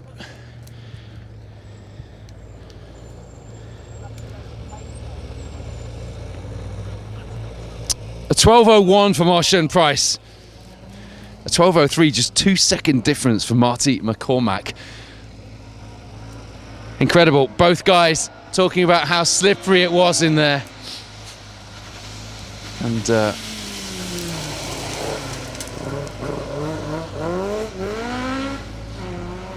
let's see, shall we? How slippery Mr. Pritchard found it. Jason, slippery in there? Yeah, what a stage to come back after 2 years not on the gravel. So yeah, very first corner it was ice, and yeah, not one to get your confidence back on the gravel. So just tried to keep it tidy, and yeah, we're through it. I mean, we're going to say this a lot, aren't we, on day one, but it's a long way, isn't it? Yeah, it's a hell of a long way, and I'm sure a few will be caught out in there with spins, and hopefully everyone gets through. So that's the main thing. On to stage 2, Cefn. Jason Pritchard goes. Just looking on EWRC for the times, they're going to give me more than this, I think. At the moment, Orshan Price has put in the fastest time through this first Crychan stage. 2 seconds faster than Marty McCormack. It is an escort on top. Where did that second escort through into the finish? Jason Pritchard drop into proceedings. No time just yet, but I will let you know as soon as there is.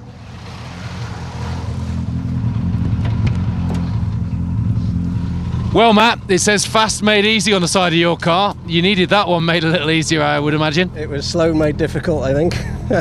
No, it was fine. There was no grip, but it was consistent. So it was just a case of being patient, finding the grip, and just trying to keep the thing going forward. And there's loads of places you could come in stuck in there, to be fair. Some nice little touches in here. Nice prep. Yeah, it's nice. It's a well prepped car, and to be fair, Sherwood's done a great job just cleaning up the bottom end of the revs for us, which is, you know, you're using that quite a lot in there just to find a bit of traction, and you know, he did that after the test 2 weeks ago. So to be fair, it's driving really nice. You seem calm. You were confident last night. Still confident? Yeah, I mean, I don't know what the time is, but everything that I want the car to do, it's done in there, and however fast it is, I don't really care, because with a nice smooth calm stage like that, you can build a little bit. So calm from our supremely experienced former British Rally champion. The Stratos just sneaking into the end of the stage here, wasn't it?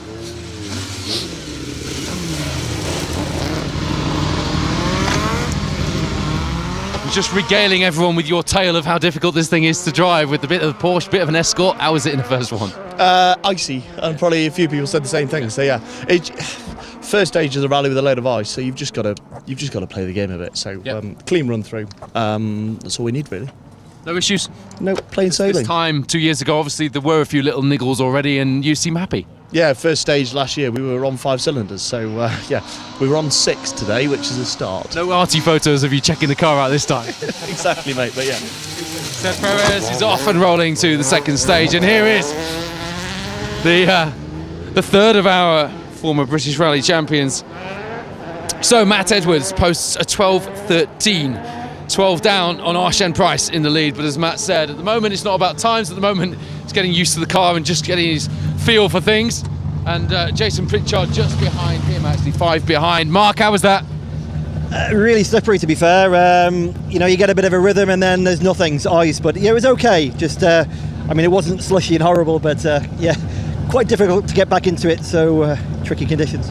Car sounds awesome, doesn't it? Yeah, it does. You know, I said rally of least mistakes. I've made half a mistake in there, so we're counting them all for the rally now. Okay, we'll go with the stage of least mistakes for stage 2, shall we? Yeah, we'll try it on that one, yeah. Look at the spare tyre bolted to the boot of that TR7 V8. Listen to that David Appleby engineering car. Just awesome, isn't it? Here we go, Paul. What do we do here? That's some crack in there. It's just so slippy, and just to judge where the grip is and where the grip's not, you know. But listen, same for everybody, so just take it as it comes. First one down. First one down. Paul Barrett will be quick here. Osian Price currently leading the pack at 12:01 through the first 10-mile Crychan stage. 12:01. Martin McCormack, winner last time out, multiple winner here on the Roger Albert Clark, 2 seconds behind. It is another 10 seconds back for Matt Edwards and Sean Williams, who, by their own admission, took things steady in there while Matt gets used to the car and gets into his rhythm. Plenty of time for him to do that. No panic at all to be dropping seconds in this first stage in these conditions, getting through the main thing for all of our crew so far. Jason Pritchard, 5 seconds behind, currently the 4th time we have through, but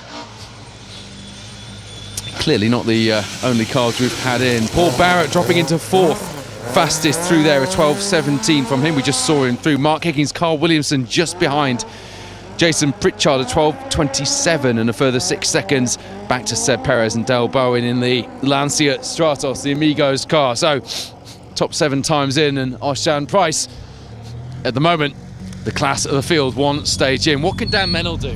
We saw the quiet confidence last night at the forum. Does that quiet confidence still exist after 1 stage and 10 miles of the Roger Albert Clark? I bet you've heard this before. Stall in the car. I've heard that plenty of times. There. Very slippy. It's so hard to pick it out where the ice will be. Like, you think where it's sunshine, you think, oh, it'll be all right, but then it's just sheet ice. Yeah, we had a few moments in there. It was all right. Got you through it. We're here. Moments warm you up. Absolutely. Yeah, no. Happy? Good. Yeah. There we go. Dan Mennell is happy. Long way to go. Very slippy. All things we've heard before. All things we will hear again. The car prep Mark II doing the business so far. James Ford not wanting to stop in the Viking Motorsport car. Clearly in a rush. Perhaps he's got different road timings in his road book to everybody else. Or perhaps he has a problem there. We'll find out, I'm sure. You can see from the action in the stage just how hard these guys are all pushing, even in this first stage. But there are some big time differences through this first 10 miler, isn't there? You look at Mark Higgins, 26 seconds off the lead, 1 stage in. The TR7 V8 will be a real handful when it's in there. You got your lucky bolt on board, Ben? Still in there, still in there. I'm hoping it brings you a bit of luck. Yeah, I'm hoping it works. How was that? Tricky, yeah, really tricky. Just ever-changing grip levels, one corner to the next, so glad to get through it, and long way to go. Any difference because the cars have been through first? Have they helped at all? Not really. No, I think it's just polished up, if anything. They've sort of gone over it and compacted it a bit more, really, so probably made it worse, but never mind. Expecting Cefn to be better? Probably not, but we'll see. No, Come on, man, a bit of optimism. Yeah, no, looking forward to it. Be good. Yeah. Good stuff. Former British Historic Rally Champion Ben Friend, Cliffy Simmons alongside, and he has his lucky bolt at the start in Carmarthen 2 years ago. Just as Ben came across the ramp and I was chatting to him, there was a bolt on the floor which neither of us were quite sure whether it had dropped off his Escort. Now, we'd obviously like to hope it didn't, but either way, I said to him, well, it's a lucky bolt now, Ben. And he keeps it with him on every ride. He's got a little pouch for it, strapped to the roll cage, and it's with him this weekend. Didn't bring him a whole lot of luck in 2023, I've got to say, so hopefully the lucky bolt will be a bit luckier this time. Just waiting for some of those additional times to drop through.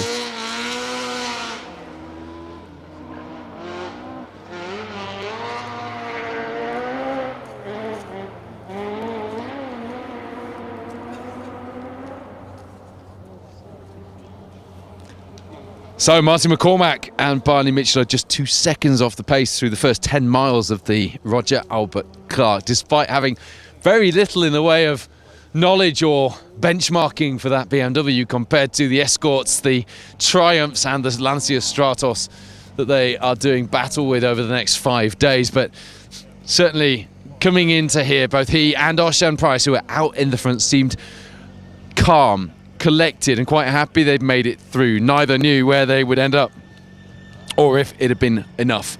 They both said they felt slow, but in comparison to the rest at the moment, they are fast. Reese, here we go. Roger Albert Clark, didn't get a chance to catch up with you yesterday. How are you feeling? Feel better after getting through that stage. struggled through there big time. We had just went to the right on the junction after reverse back. So yeah, we're just happy to get through there. The grip's changing so much, so it's difficult. So it is one of those stages, isn't it? Particularly with the conditions, that once you're through it, you feel like you've sort of got rid of some demons. Yeah, it's always difficult first stage anyway, and then chuck the changeable conditions in. So yeah, we're just happy to just manage it through there. It's a long rally, so yeah. We'll try and gauge it from the co-driver's expression, but Alex is giving nothing away on that face. Good luck, guys. Cheers, thank you very much. Appreciate it, Alex Lee.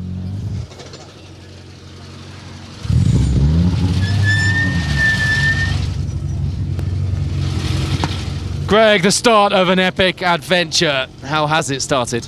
Wow, slippy, really slippy, yeah. I think we're maybe a wee bit cautious, but I would better being like that to get through that one, I think. So I think there's been a lot of overshoots in there, is there? Everybody's saying that there's been...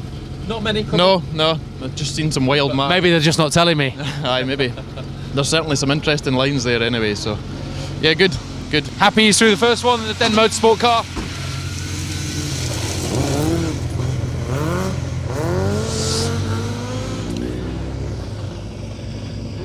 Ben Friend, Cliffy Simmons then, 5th fastest through here with a 12.18 compared to the 12.01 of Oshan Price. James Ford, Neil Shanks, equal 7th fastest with the David Appleby Engineering TR7.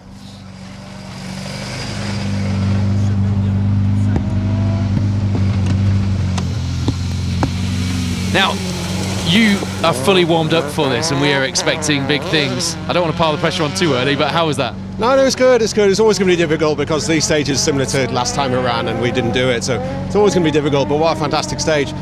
Surface changes though, so in the sunshine it had plenty of grip, where there was no sun it was icy and frosty, so we did run wide. We sort of had to stop almost reverse, but I won't be the only one.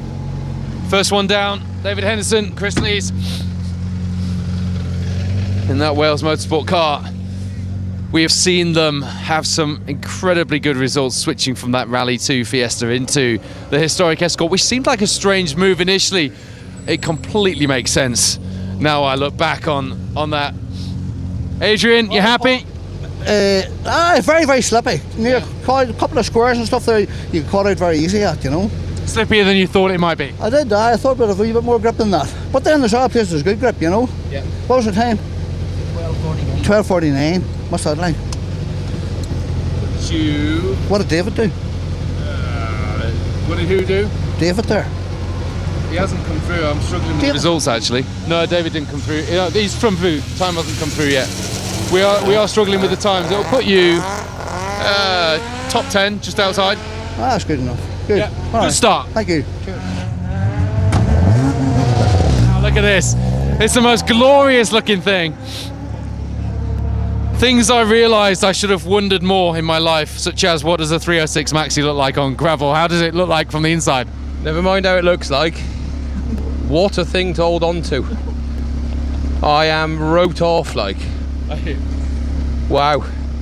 Dan's giggling away next to you. It's good fun, believe me. It revs to 10, that's all anyone needs to know. It's great. It's great fun. The crowd around this car at Scrutineering yesterday was testament to the effort, the work, the development that's gone into it. It's been quite a highly anticipated car. It is the most glorious thing I think I've ever seen. Thank you very much. It's been a lot of hours. There's a lot of people to thank, especially the missus and the 2 kids. They haven't seen me much, and I need to get back to them, to be fair. Well, they'll be watching at home and probably proud and pleased to see you through the first one. Perfect. Thank you.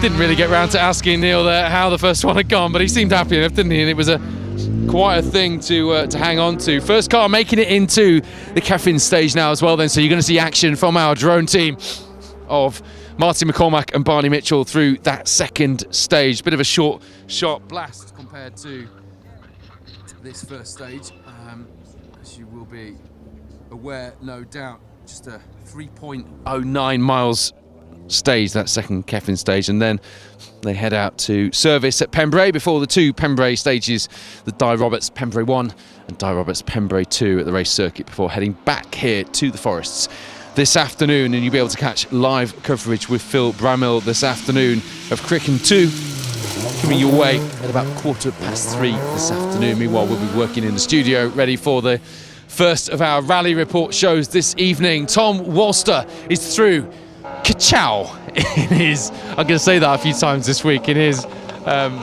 Mark 2. He saw me at the Motorist a little while ago at an event I held with Rich Milner and Elvin Evans, and he just walked up and went, "Ka-chow!" And I went, "I don't know what you're talking about, Tom." And he just kept saying it. I didn't know. And he said, "There's something coming." Just look at the smiley face on the front of that car. Johnny Greer coming through with the hazard warning lights on isn't quite as smiley, I have to say. Tom, ka-chow! How are we doing? Amazing, and I know the family are watching at home and excited to see you through the first stage in this lovely Lightning McQueen car, which has a very special significance, doesn't it? It does. My boy Teddy, you can tell by the number plate, he's 6, he's absolutely obsessed, as is every other kid in Carmarthen. It's unbelievable. And as will every rally fan be at the end of this 5-day epic adventure. The thing is, I did this for kids, but every adult goes, "That is awesome, that is so good." Everybody knows every character and it's just such good crack. The best bit is the smiley face on the front bib matches your smiley face after that first stage. How did it go? We went off and side wide and lost 10 Your seconds. head is literally on fire.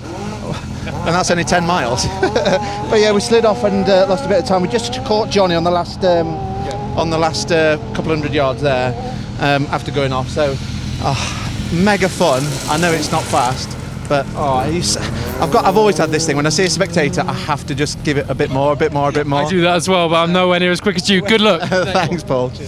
Tom Walster is off and rolling. Ka-chow, he says, in his Lightning McQueen car.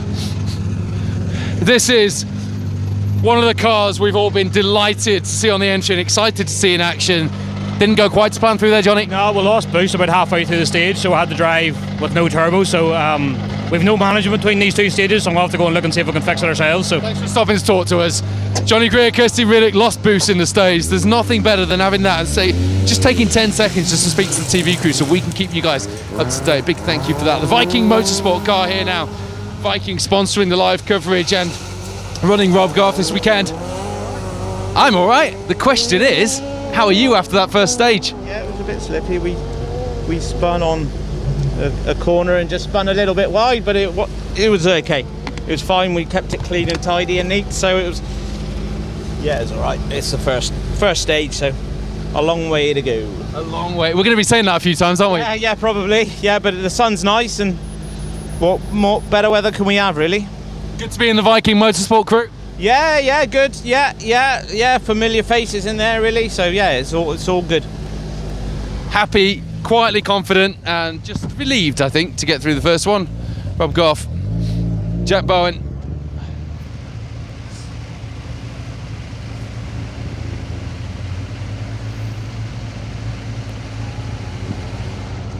Dan Mennell then dropping into 10th position. Still a bit hit and miss with where those results are dropping in, isn't it? How was the first one? That was a baptism of fire after the woodpecker, wasn't it? I hadn't tried it anyway, so that was straight into there after the woodpecker. But we did all right, actually. It was very dodgy, like places. It was just like sheet ice, to be honest. More than you thought, Ian? I just went in open-minded, really. There was places I knew under the sun we'd probably get a bit of good grip, but other places where there's no sun, I was very careful. Yeah. So you got to be in the first stage. 1 of 35 complete for Ian Evans, who is, as you can see, quite relieved to make it through that first one. Well, what could we do through one? Yeah, it's alright. It's very slippy. That's all. That's probably the same for everyone in it. So no, good fun. Nice to just get one stage under the belt for all the effort anyway. So nice to get one out of the way. Yeah, lovely. Yeah, great. Good luck for the next one.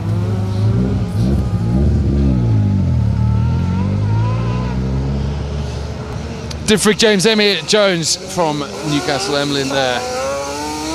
Did the event in 2013 and crashed out, so we'll be... No, they didn't, did they? They came 4th overall, actually. It was Gareth Parry, I'm thinking of, that crashed out with Ian Evans.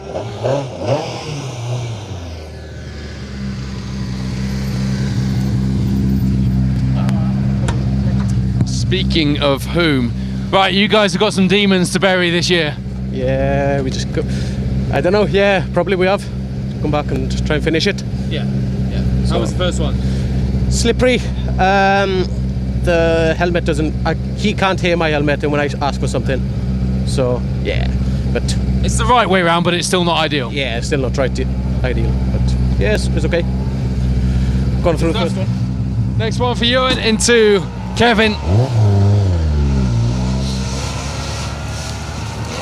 Look at this thing. I absolutely love this.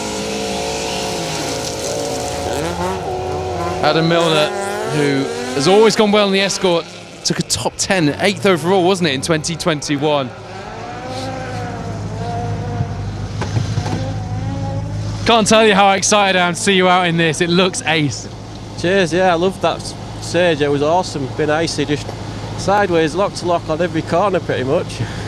Good way to start. Good way to start, and you're through the first one as well, which is obviously when you get through, it's now off, isn't it? Off you go. Yeah, got a feel for it now, so I'll go from now. Excited? Yeah, I like it, yeah. Former top 10 finisher here on the Roger Albert Clark. You know that consistency as well as a bit of pace helps early on.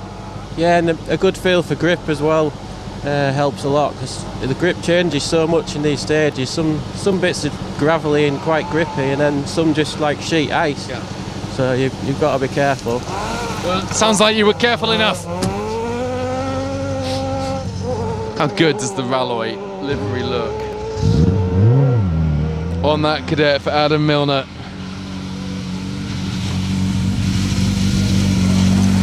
Tom Llewellyn through the first stage, happy? Yeah, not too bad. Very, very slippy in there. Quite unpredictable. Very slippy in black patches. So, yeah. I think that's the bigger problem, isn't it? That it's unpredictable and inconsistent. Very inconsistent. Yeah. So it's difficult to judge the grip levels in there. So, yeah, I think we were okay. So, yeah, good for the first stage. Happy to get through. So, nice short one next up. Yeah, that's it. Good. Thank you. So we're hearing the same story, aren't we? Very slippery and inconsistent grip levels, which perhaps puts our top 3 times into a little bit of perspective, doesn't it? Well, Sharon Price, Dale Furnish leading the way after the first stage. No times yet for stage 2. I'll bring you those shortly. Martin McCormack, Barney Mitchell second, just 2 seconds behind. A further 10 seconds back, Matt Edwards, Sean Williams. And then the gaps start to open up a little bit beyond sort of the top 5 really, top 6. Jason Pritchard in 6th with a 12.18. Then we're 9 seconds back to Mark Higgins, Carl Williamson, who are on an equal time to James Ford, Neil Shanks. Seb Perez, Dale Bowen in the Stratos in 9th, and Dan Mennell rounding things off in 10th at the moment. They are the times that we have.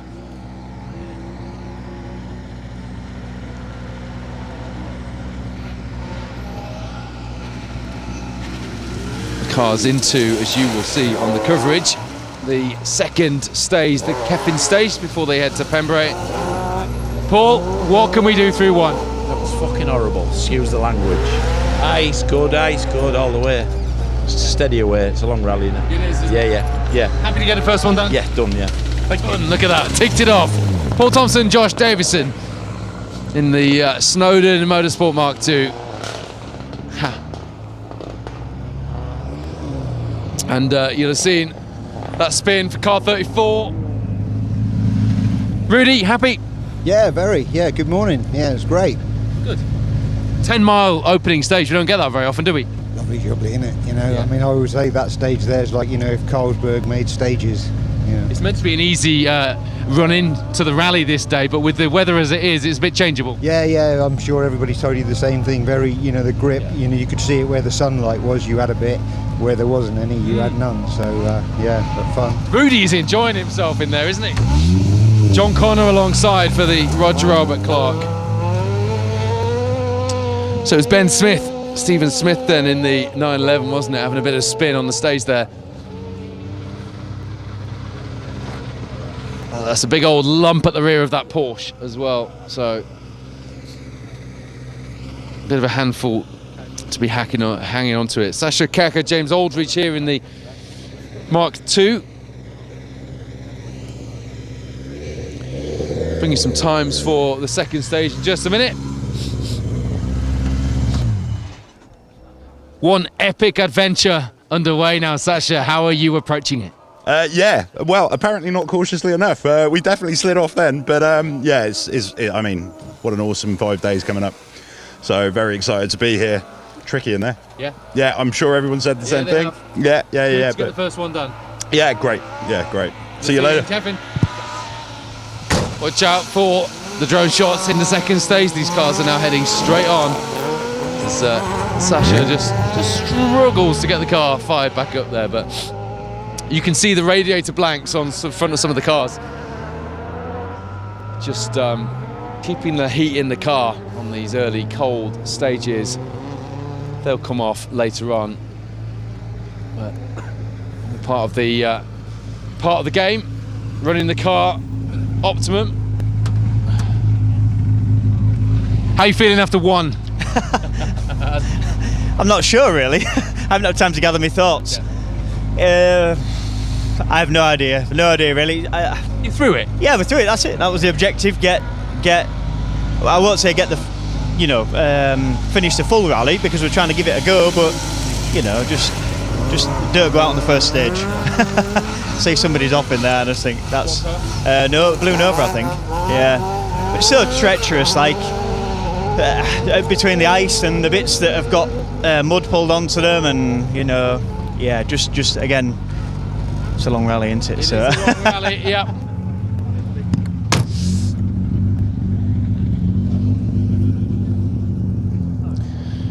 Matthew Stroud confirming what we all know. We've got a long journey ahead of us. Josh Carr alongside in the Mark II. Quite cautious about his aim for the event, but he's certainly after more than just a finish, as you heard there. Wants to give it a go. That's Yorkshire for get your welly down. And the first stage, as we know, treacherous.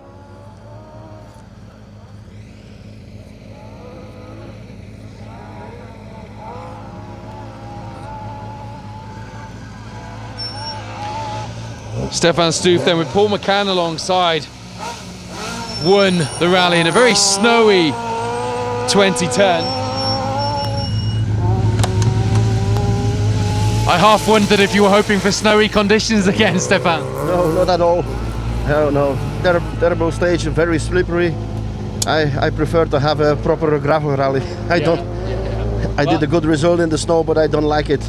Well, you got plenty of gravel rally to go after this. It is, yeah. Still a long way to go. Yeah.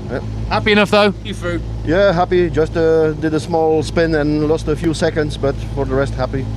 Our former rally winner, Stefan Stoof, Paul McCann alongside. Over from the Isle of Man next to the Belgian driver. Happy enough to get through, but despite winning in the snow, the last Mark I to win an event actually.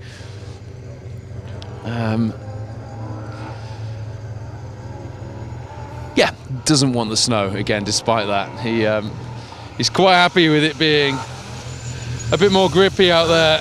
No time through yet. Viv, what could you do in there other than just get through? Look, it was very slippy, Paul. But managed with an intermittent intercom there too, so it was a bit off-putting as well. But look, the drivers have seen it and get through it. Only get through. It's a long way to go, as everyone keeps saying. Yeah, absolutely. How are you approaching this one? Well, we done the rally last time around, so we're a bit familiar with that. Still starting cautiously and building it up. I haven't been driving the car, so we need to build it up. There we go. Switching back into historic from R5 and Rally 2 machinery that we've seen him in the BTRD8. Good to see Viv out, and if they ever come through, I will bring you some times. I am looking for times. So everyone struggling, a few people having a spin. Stefan Stoof admitting there to it. We saw Ben Smith in the Porsche having one as well.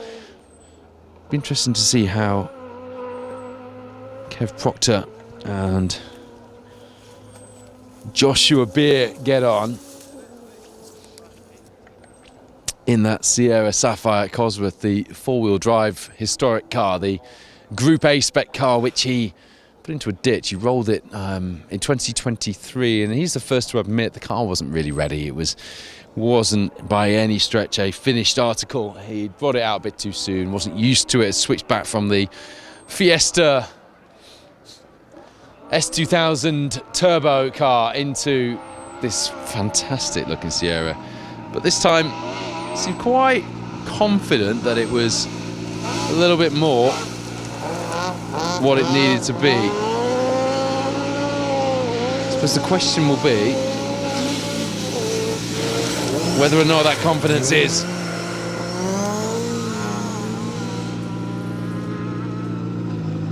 rewarded.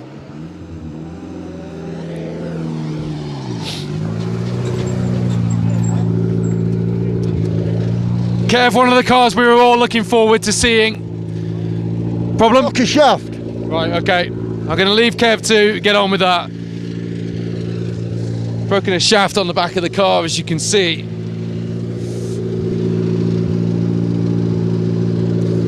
And Kev climbing under the car himself to have a look at the Sierra, see if he can figure out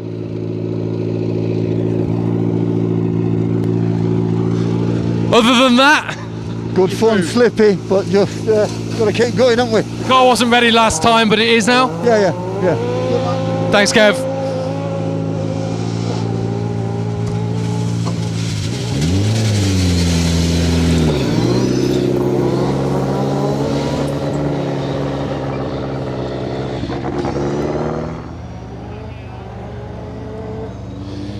So, broken drive shaft then for Kev Proctor. The car will not be on full song.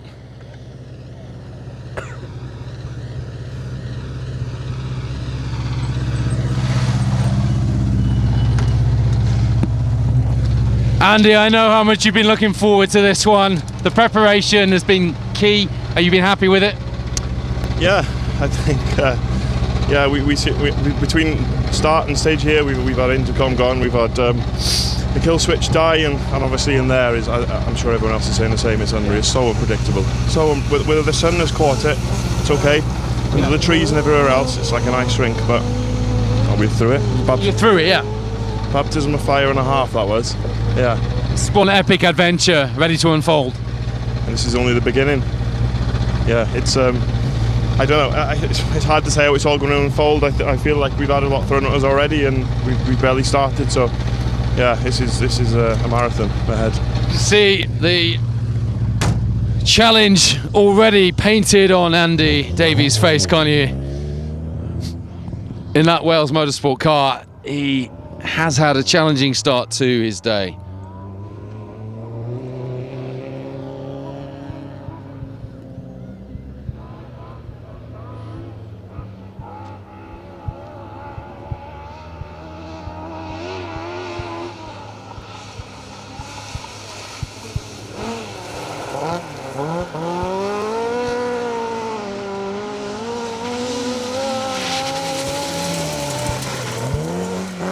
So yeah, broken drive shaft for Kev Proctor, which is less than ideal. Sorry, just flicking between results, media team, WhatsApp chats, keeping everyone up to date. And stage end here at Crychan, the first stage of the 2025 Roger Albert Clark Rally. Matt and Bex are live at the stop line of Cefn now, if you want to tune in on Facebook for that, but you will be watching us on YouTube here for coverage of this first stage. Phil Bramwell will have coverage of all crews through the fifth stage when we come back to Crychan later in the day. Ben, how was that? You're smiling? Yeah, I'm happy. Just to do a stage, the last however many months have been a pain, so that was good, that was nice, yeah. Slippy, I don't know if anyone else mentioned that, but yeah, we've just passed 36 in a ditch. They were trying to get that out, so fingers crossed they can get them back running again. So what's your plan now? First one done. Go hard, yeah. Go hard. Yeah. I like it. Ben Jemison is going to go hard in that Chevette. Looks great, doesn't it, with its twist on the DTV colours. So Callum Griffiths, Will Lewis, car 36. I think this will be them through here in the Fiesta, isn't it?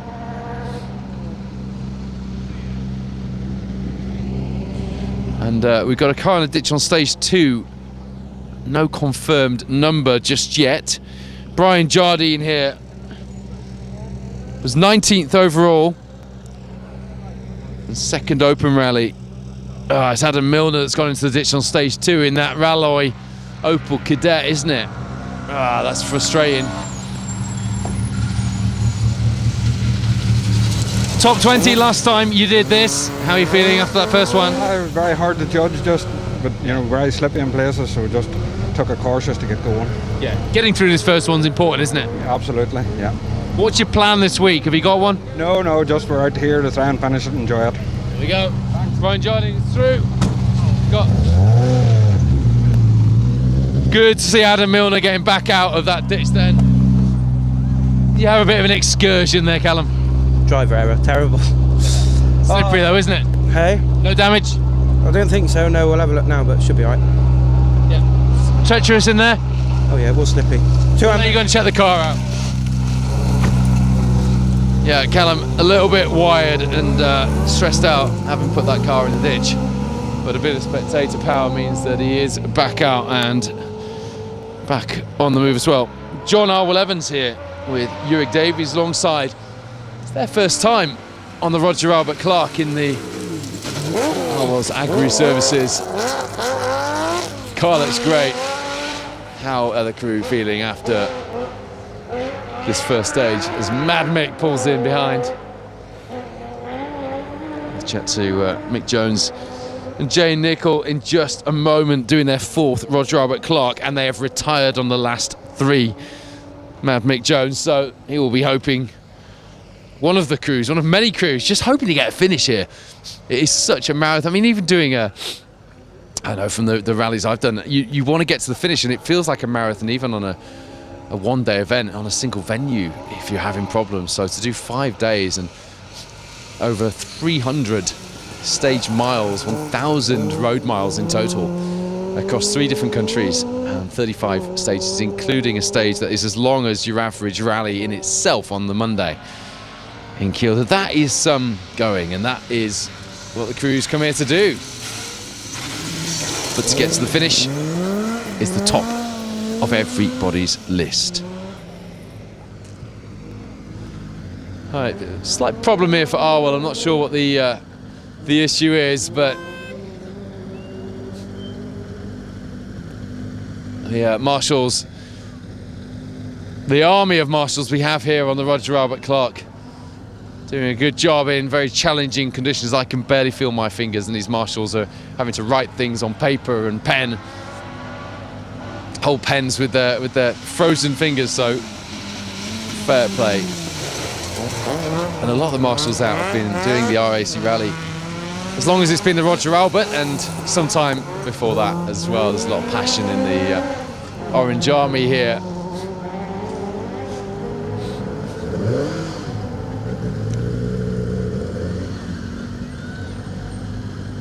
Mad Mick's going to come past for a quick word.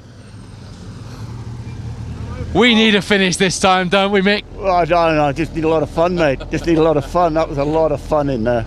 Well, yeah, it's slippy, wasn't it?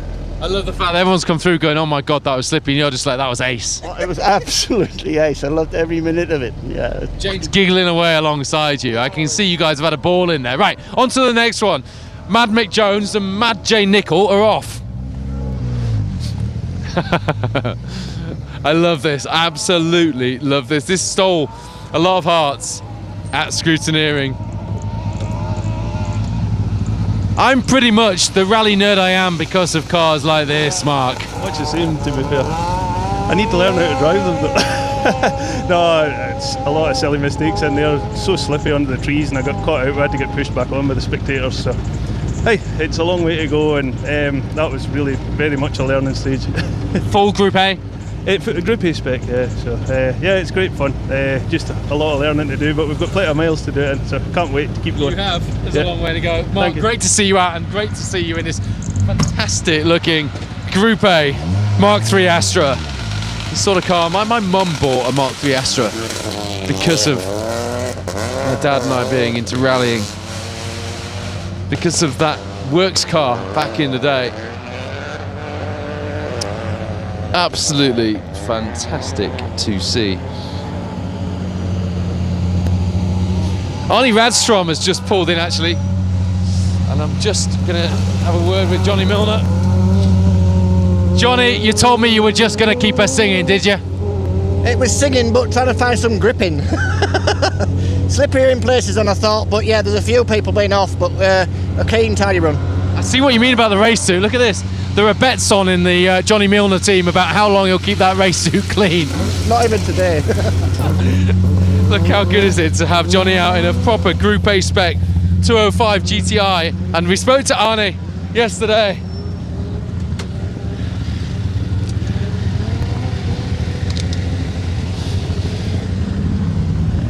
Orwell is off. We'll leave Orwell to get off to the next stage, and I'll wait for R.A.C to get his helmet off. R.A.C, the fans like us have been looking forward to seeing this Volvo come through the stage. How was it? Yeah, I hope we give them something at least. I haven't seen the times yet, but you were very bullish yesterday. Yeah, but I'm not sure about the time. It's no grip, sideways every corner, and downhill in the braking soon. It's very careful, so just steering through the corners. So yeah, but we are here. But as people will see in a feature tonight in the Rally Report show, you are here to give a fight to the escorts, aren't you? Yeah, well, let's see how it's go under the day and tomorrow. So in the end, we hope. We love having you here. Yeah, thanks. You will see a feature with R.A.C later, and he was ever so bullish when we talked to him yesterday about his chances against the escorts, which we absolutely lapped up, as you can imagine. A great character, and lovely to see him out here. Let's just see what time he put in. I will come to the times for stage 2. My fingers have just about stopped working altogether now, so yeah, it looks like the results have pretty much stopped working altogether as well, which is not that helpful, is it? Seeing a Voldegard escort come through the stage finish is brilliant. No speak French. French only French. C'était très dur. Are you happy? Yeah, happy. Very happy. Very happy. Very good. We'll go with that. That Bjorn Voldegard escort, the British Airways liveried car, is quite a sight to behold, isn't it?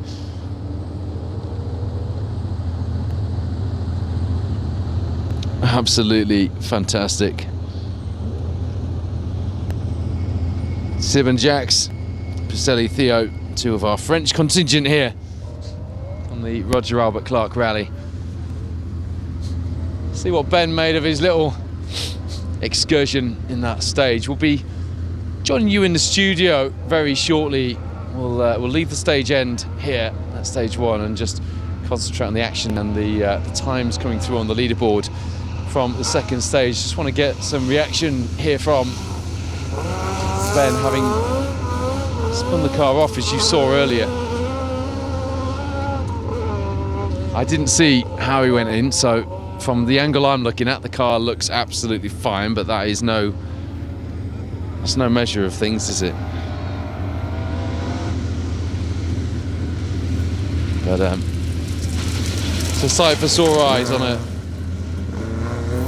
a Thursday morning in freezing conditions here in Wales. Is a Mark II Escort flanked by 2 Porsche 911s through an iconic Welsh rally stage on the Roger Albert Clark Rally. There's to be a little bit of confusion here at the end. The Dansport Porsche should be joining us in just a second. He's going to pull over and have a quick word, isn't he? My fingers work. I'll try and bring you.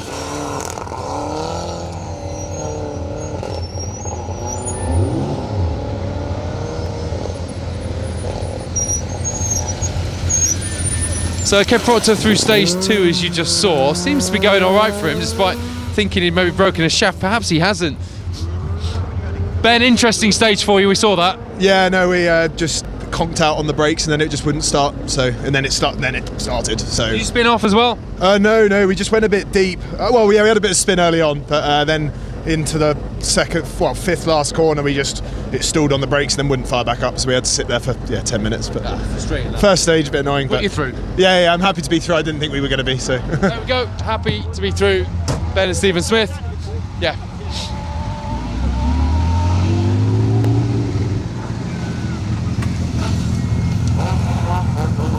Rob, what have you got on your... Is that Heather? No, Scooper was in 2 years ago, has now passed away. So, the funeral. Fantastic. A little piece of him with you in the car? Yeah, that's it, yeah. How's it gone? We had it off on the ice backwards, which fortunately some speckies got us back on. But just ice, you've just got to drive it as you see them, you know. Memories of a very special friend on board. Here we go then, the third of the Porsches we've had through now, isn't it? I'm hoping to bring you results from stage 2 in just a moment, if I can. But as I mentioned earlier,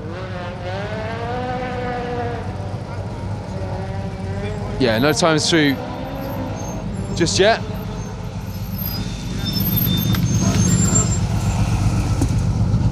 How was that? Oh, it's okay for us. It's the first time.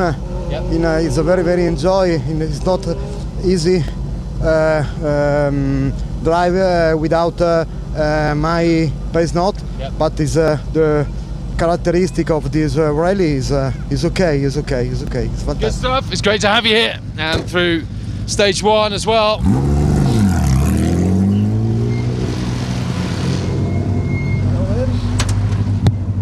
Here we go, Ken. We're off and rolling. Yeah, I'm glad that's over. Yeah, I had a little pirouette in there, but on the ice, but it's very slippery. It's good to get the first one out of the way, isn't it? Yeah, that's right. Yeah, I got a bit of a sweat on, but yeah, I'm glad that's done. We'll see what we can do now on the next one. Big smiles on your faces. It's what we like to see in the car prep car.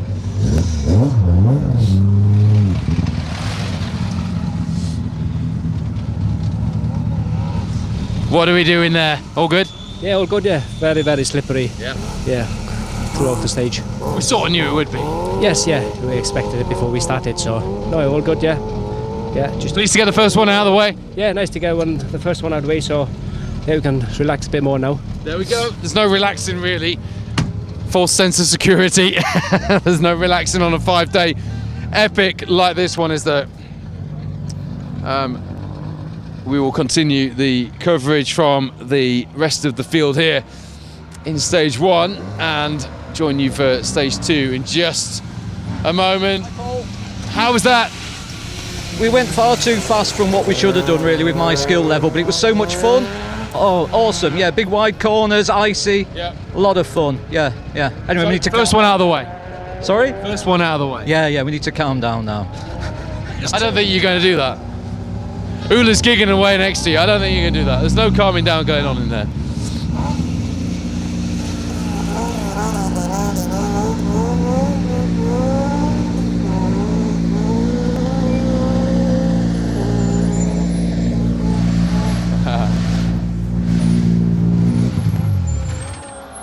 Ollie, we spoke to you yesterday. Happy?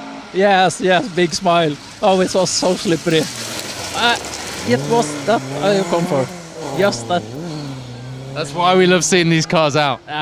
So many people out there. 20 years it's taken you to get here. Was it worth it? Yes, every penny. There we go, he's through the first stage. Ole Cosmo is happy. It was worth every penny. It's taken him 20 years. He watched the coverage of the Roger Albert Clark 20 years ago and he thought, I want to do that. I want to come over from Norway and I want to do that, and he has, and he's got the first stage out of the way. It was slippery as hell. The car was sideways everywhere, and that is exactly what he came here for. So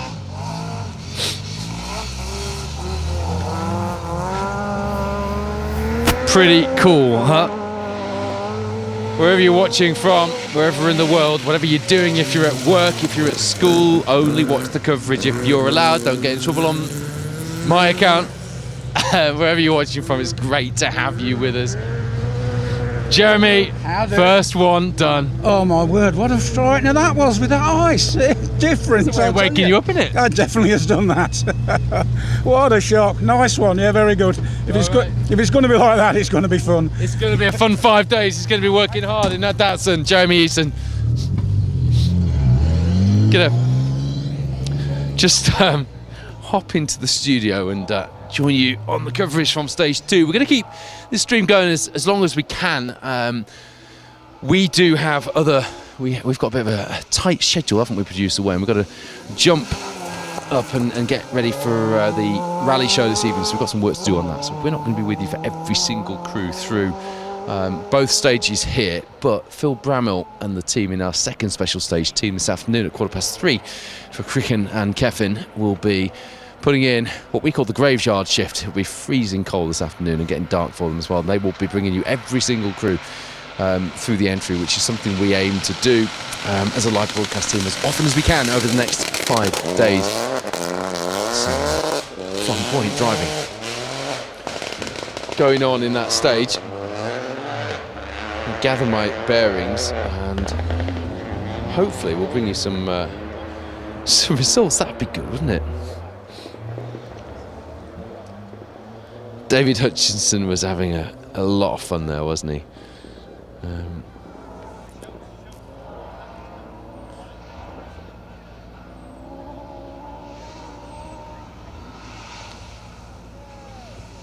Those Ypsilon Rally Force, I know they're basically Peugeot 208 Rally Force, but look good, don't they? Alessandro Tade, Andrea Caspari from Italy, powering that Lancia through the stage. He's not the only Lancia here, but not the one that has got the tongues wagging either. The Lancia Stratos seemed to be going all right for Seb Perez through those first two, didn't it? It's just bear with me while I flick to the second stage and bit of a leaderboard update for you. John Davies, Kevin Jones going well in the Mark II Astra GTE. Still only times through from at the moment, unless let's have a look. Yeah. So we've got a long way to go. You can forgive amazing results for you on this very first stage of the day, but Mark McCulloch in that Mark III Astra, that's something special to see unfold, isn't it?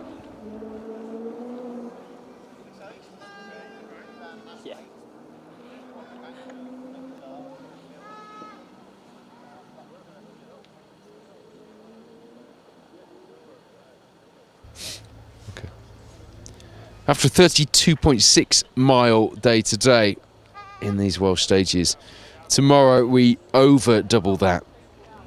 We're over to Maheren to open the day with a 13.9 mile stage 7, before we go into Hafren in Sweetlam next up, and that is a 16 mile before Dyfnant at just under 10 miles in the morning. That is some morning of rallying, isn't it?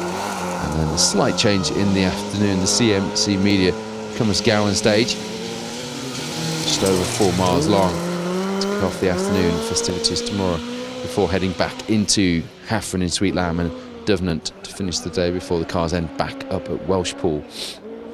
And then we go north, the big old trip north, and the drive up to Scotland, the liaison miles, and the McDonald's and Morrison's on the roundabout in Welshpool is always full of rally cars and trailers. It is some sight to behold, and it will be some trip up that.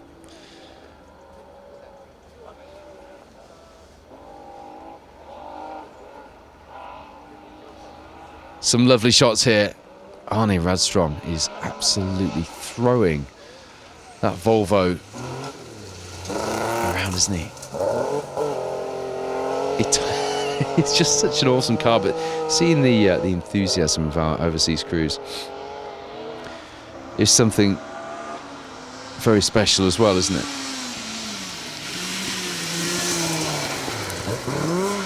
Enrico Brazzoli, Martina Mazzari alongside the Italians in the 911, the black 911 we were just chatting to. An entertaining pair, to say the least, and loving their first experience here as well. One of a number of overseas crews doing their very first Roger Albert Clark rally. Such is the appeal of this epic rally adventure. People want to come from all over the world to do it. Joe White proving that, coming all the way from San Francisco to do the rally in a historic Mini Cooper S. Fantastic. Lee Ashbury is out in Malcolm Wilson's old Total Mark II as well, which is back in its original colours from 1981 when Malcolm Wilson rallied it. It's going to look good on the stages. Lear's had it fully rebuilt over the last 2 years, and he's looking forward to getting some use out of it, he says.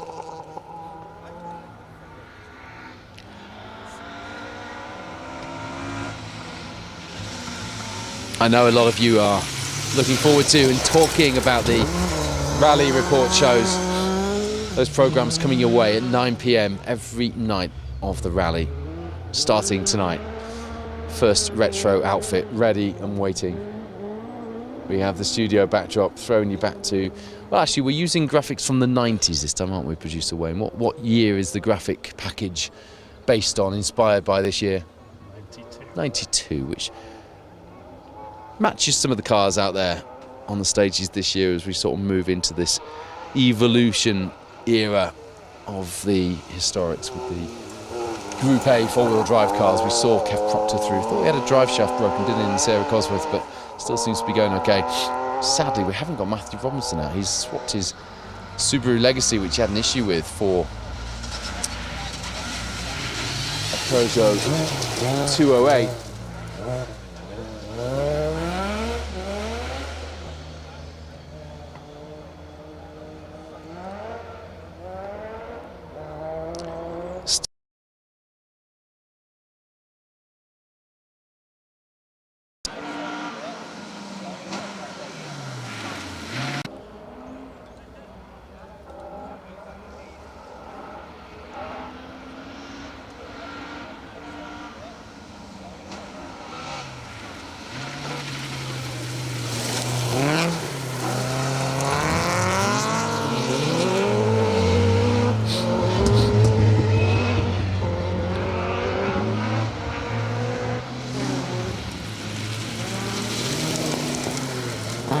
Crews now making their way to Pembrey for a service where you can, if you are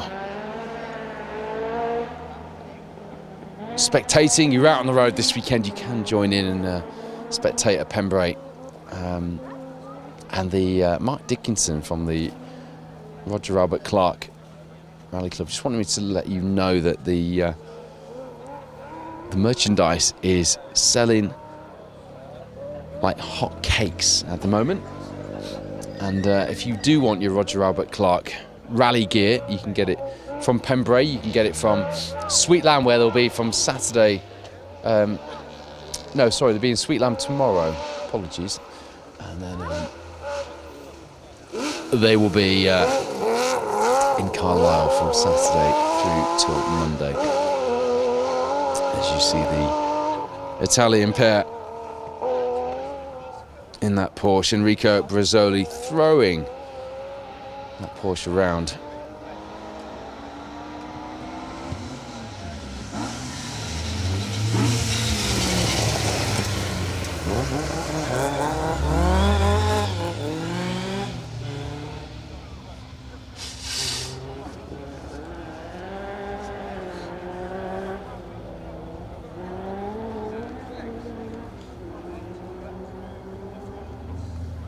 We spoke to both of the Norwegian and Swedish Volvo crews last night, Ole Korsmo and Arne Radstrom, and you will be able to see those features with a closer look at those two cars. The historic spec 262 of Radstrom's and the open class spec car of Ole's.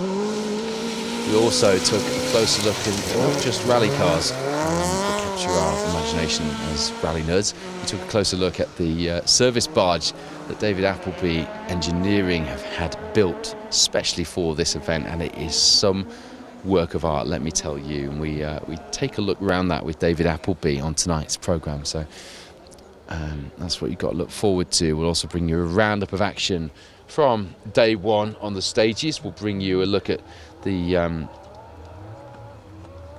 atmosphere and some of the fantastic reaction from the crowds last night in Carmarthen. We also bring you some reaction from the crews ahead of this epic 5-day adventure. And I understand we are on a big screen at Pembrey at the race circuit, awaiting the crews there for the 2 Di Roberts stages over there as a tribute to the great man that we lost earlier this year. Hello to you if you're watching at Pembrey race circuit. It is great to have you with us, and it's great to have people watching quite literally from all corners of the planet on this first day of the 2025 Roger Albert Clark Rally. Still no results from the Cefn stage for me to bring you just yet, but as soon as we have, I will bring you through and give you a bit of a rundown. But for now, just a reminder of how things looked after the first stage this morning. Osian Price, former British Rally champion, the first of 4 on our entry, led the way 2 seconds ahead of Marty McCormack. Last time out winner in the BMW M3, the E30 car, sounding and looking quite the business, and also going it as well on the first stage of the rally. 2 seconds behind, he'll be happy with that. Matt Edwards, the second of our British Rally champions on the entry, third fastest, further 10 seconds back with a 12-minute 13 time through the first stage through Crychan. Then it was Paul Barrett and Gordon Noble, who will be very happy to be just 4 seconds in fact, back from that former BRC champion. Matt Edwards on the last of the podium positions coming out the first stage. Ben Friend, Cliffy Simmons putting in a fantastic time, just a second behind Barrett to be 5th fastest through the first stage. Then it was Jason Pritchard, Phil Clark, taking things steady. First gravel stage for a couple of years for Jason in a historic Escort. And, well, it was a baptism of fire, but perhaps just backing it off a little bit got him into the rhythm a little quicker than some others. You have to go another 9 seconds further back after this first stage to find Mark Higgins and Carl Williamson in the David Appleby Engineering TR7 V8. That thumping great V8 with its straight through pipe, sounding amazing in the Welsh forests this morning to kick off the Roger Albert Clark. Then it's James Ford, Neil Shanks on an identical time through the first 10-mile stage, the quarter of a distance of your average one-day rally in just one stage to kick us off this morning. Rounding out the top 10 in that first stage, Dan Mennell and John Roberts. We spoke to Dan last night in the forum, or yesterday in the forum at Carmarthen at the showground, and he was quietly confident going into this. He wanted to give it a big push and found it very slippery, but did just that. And seemed quite happy, didn't he? Dave Forrest, Jamie Forrest there you saw throwing the Strasser Porsche Mark II Escort around in the second stage, the Cefn stage, from a 10-mile opening blast to just over 3 miles for the second stage, and then just over 2.5 miles each for the 2 Pembrey stages before the crews head back here to repeat the morning loop of Crychan and Cefn. There is Ole Korsmo in the open class, Volvo 242, and look at that. That is what we want to see the big old Volvos doing over here in the Welsh forests, drifting as if they're in Finland. And that's where we first, Wayne and I at least, first saw these sort of cars, and we knew they'd creep over here eventually, didn't we, Wayne? Mike Roberts in car 23 there you saw through the second stage as well, with 23 on the door as a tribute to his son Di, who has his name above the door at the Pembrey stages. I wonder what he would have thought of that. I certainly think he would have been excited about the next 5 days we have ahead of us, wouldn't he? But a lovely tribute from his old man, and the family have been piling in the tributes, as have rally fans from all over the world since the Jim Clark when we lost Di earlier this year.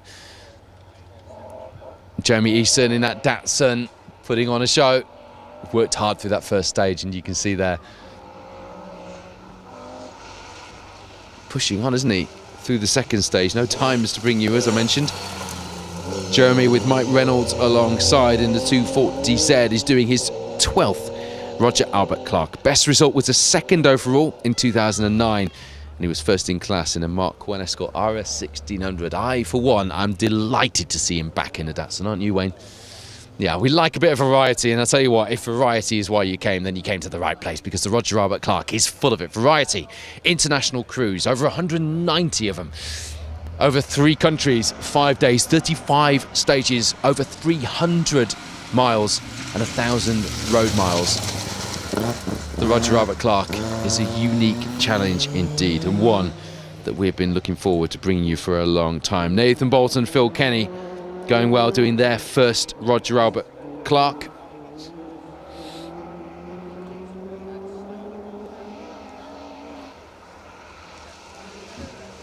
And yeah, we are still struggling, aren't we, with these times? Very frustrating.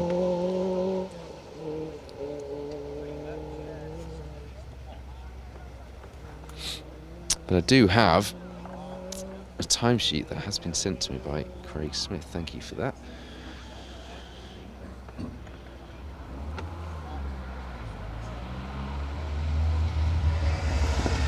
Wow, so Marty McCormack and Barney Mitchell, despite knowing that he plays the long game on this, is just getting the feel for that BMW M3. He took 2 seconds out of Oshan Price in the second stage. That leaves the gap at just 1 second. So you guys watching at the racetrack at Pembrey, ready for stages 3 and 4, in for a treat, because I tell you what, car 1 and car 2 are already locking horns in a ding-dong battle with just 1 second in it after 2 stages. Oshan Price, Dale Furnish lead the way a single second ahead of winners last time out. Multiple winners of the Roger Albert Clark as they look to win for the first time, and they come here to do just that and only that. What did Matt Edwards do through there? 2 seconds off the pace of Oshan Price. It is more what we were expecting from Matt through that second stage. That leaves him third, trailing by, what is he trailing by at this stage? 13 seconds. 14 off the lead. Matt Edwards, Sean Williams in third. Ben Friend, Cliffy Simmons keep their 4th position. A strong time for them. Through Cefn, just 3 seconds shy of Matt Edwards. Jason Pritchard, Phil Clark put an identical time in to the former BHRC champion. 2 former BHRC champions battling there for 4th position on the leaderboard. Paul Barrett, Golden Noble in 6th place at the moment. Then it's Diverick James, Emir Jones in 7th, with Mark Higgins, Carl Williamson currently 8th place overall on the leaderboard. James Ford, Neil Shanks, who were in a particular rush past us, currently in 9th position. And it's now Neil Weaver, Jamie Edwards in the open class 306 Maxi, that glorious Weaver Motorsport 306 Maxi, harking back to an era we all revere, although we never saw a 306 Maxi on the gravel, did we? We're seeing one now, and it is going well. He won the open class convincingly last time out. It's actually Dan Petrie in that car. Jamie Edwards having to step back at last minute from doing the rally with Neil. Greg McKnight, Harry Marchbank in 11th place. Then it's Tom Llewellyn, Ross Whittock, who felt they'd gone quite well through stage 1, but just feeling their way in the grip. Dan Mennell, John Roberts take a steady but pretty fast start. I think they'll be pleased with that. 13th overall. Then it is the Stratos, that crowd-pleasing Italian homologation special in 14th. Seb Perez, Dale Bowen, just feeling their way in at the moment. David Henderson, Chris Lees, 15th. Then it's Yoan Evans, Gareth Parry from Matthew Stroud and Josh Carr, who had a bit of a do through this first stage, didn't he? Couldn't find the grip, had a bit of a spin, but hey, he was here. That's not a bad position to be in after 2 stages. Adrian Hetherington, Ronan O'Neill, a lot of energy in that car. 18th overall at the moment. Lee Armstrong, Ken Bowman in 19th. Then it is Rudy Lancaster and John Connor rounding out the top 20 at this stage. They are your positions after 2 stages, as our crews make their way now to Pembrey to mix things up and, for a lot of the front runners at least, bolt on the tarmac tyres, ready to entertain the spectators.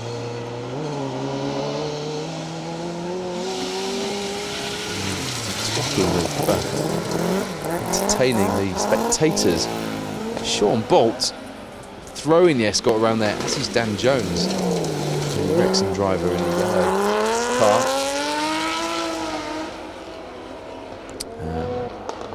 And the Spanish crew there as well. Michel Beretta and Gufra Pujol Solsona in the 911 SC, again very sideways through there. You can see in stage 2 the conditions not much different to those that were reported through stage 1. Haven't caught up with Matt and Bex after their stage 2 reactions yet, but I should imagine that is the same reaction that we're getting there. And although we would expect by now, with the sun being on it for a few hours, for the stage to have started to clear here in stage 1. It's not really, because the problem is in the places where the sun wasn't getting to, it still hasn't got to.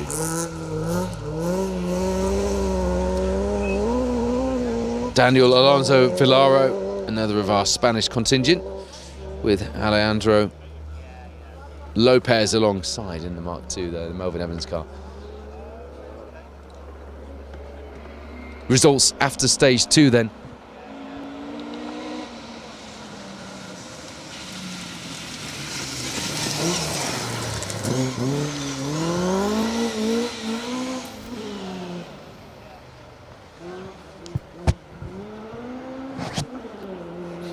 Another recap of those results in just a moment.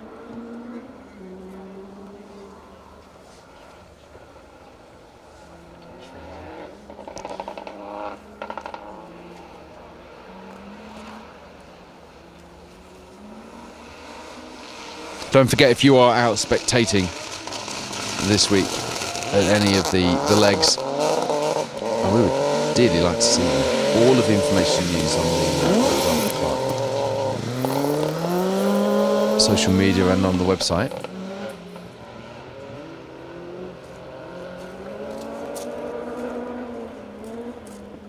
Do listen to the marshals. They are there for your safety, and as Colin Heppenstall has said in his opening address in the rally programme, please, first and foremost, look out for your own safety this week. Just be careful where you stand. Make sure you stick to the designated spectator areas, and do listen to the marshals and follow the instructions of the safety delegate and the course cars.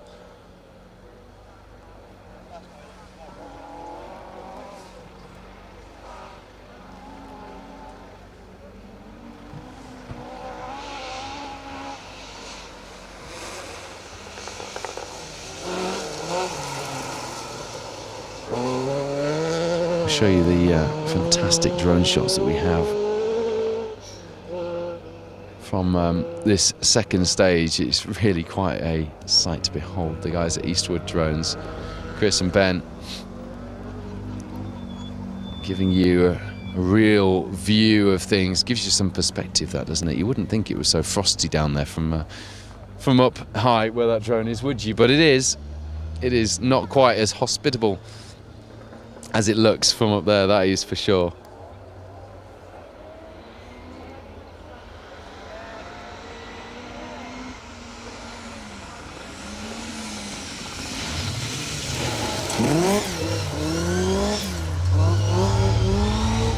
Chris Jones and Sean Jones there in the Chevette HSR doing Roger Albert Clark Rally for the very first time.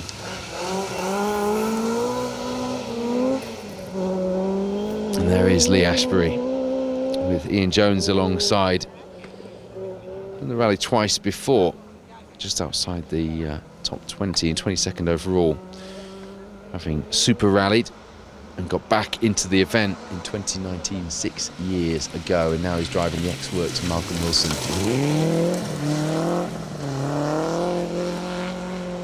Mark II. You saw Kanzi and Riccardo with Pisati David alongside in the Cadet GTE there, the Group 2 car, the pair over from Italy, another of our European contingents here on this year's rally. And we will keep a running story of our foreign friends and how they're getting on with their adventure here in England, Scotland and Wales over the week. We'll also bring you some special features where we can get them. As you see, Darren Snooks, Stuart Snooks alongside the Australian pair over here, perhaps winning the prize for the furthest travelled, doing the Roger Albert Clark for the first time. Interestingly, talking to Phil Mills from Viking Motorsport, it was the third place on the Silver Fern Rally for the Viking car that Rob Goff is driving. And Rob will be hoping to have similar fortune here on the R.A.C, of course. You see Barry Hughes and Stuart Borden, who are here for the first time as well. It's interesting, we do this rally. Normally we're filming crews on forest stages where we've got some benchmarking. They've done the stages or at least the rally before. But a lot of these crews who are well known and have done a lot of very experienced crews, but they're coming here for the first time, don't have any scores on the board at all. Phil and Mick Squires there are not in that category though. They have done the rally 14 times previously. First time was in 2004, taking the best result. 4 years later in 28, a 5th overall, 4th in the class. John Gribbins, Colin Blunt, saw them very briefly yesterday. You saw them through there in the escort.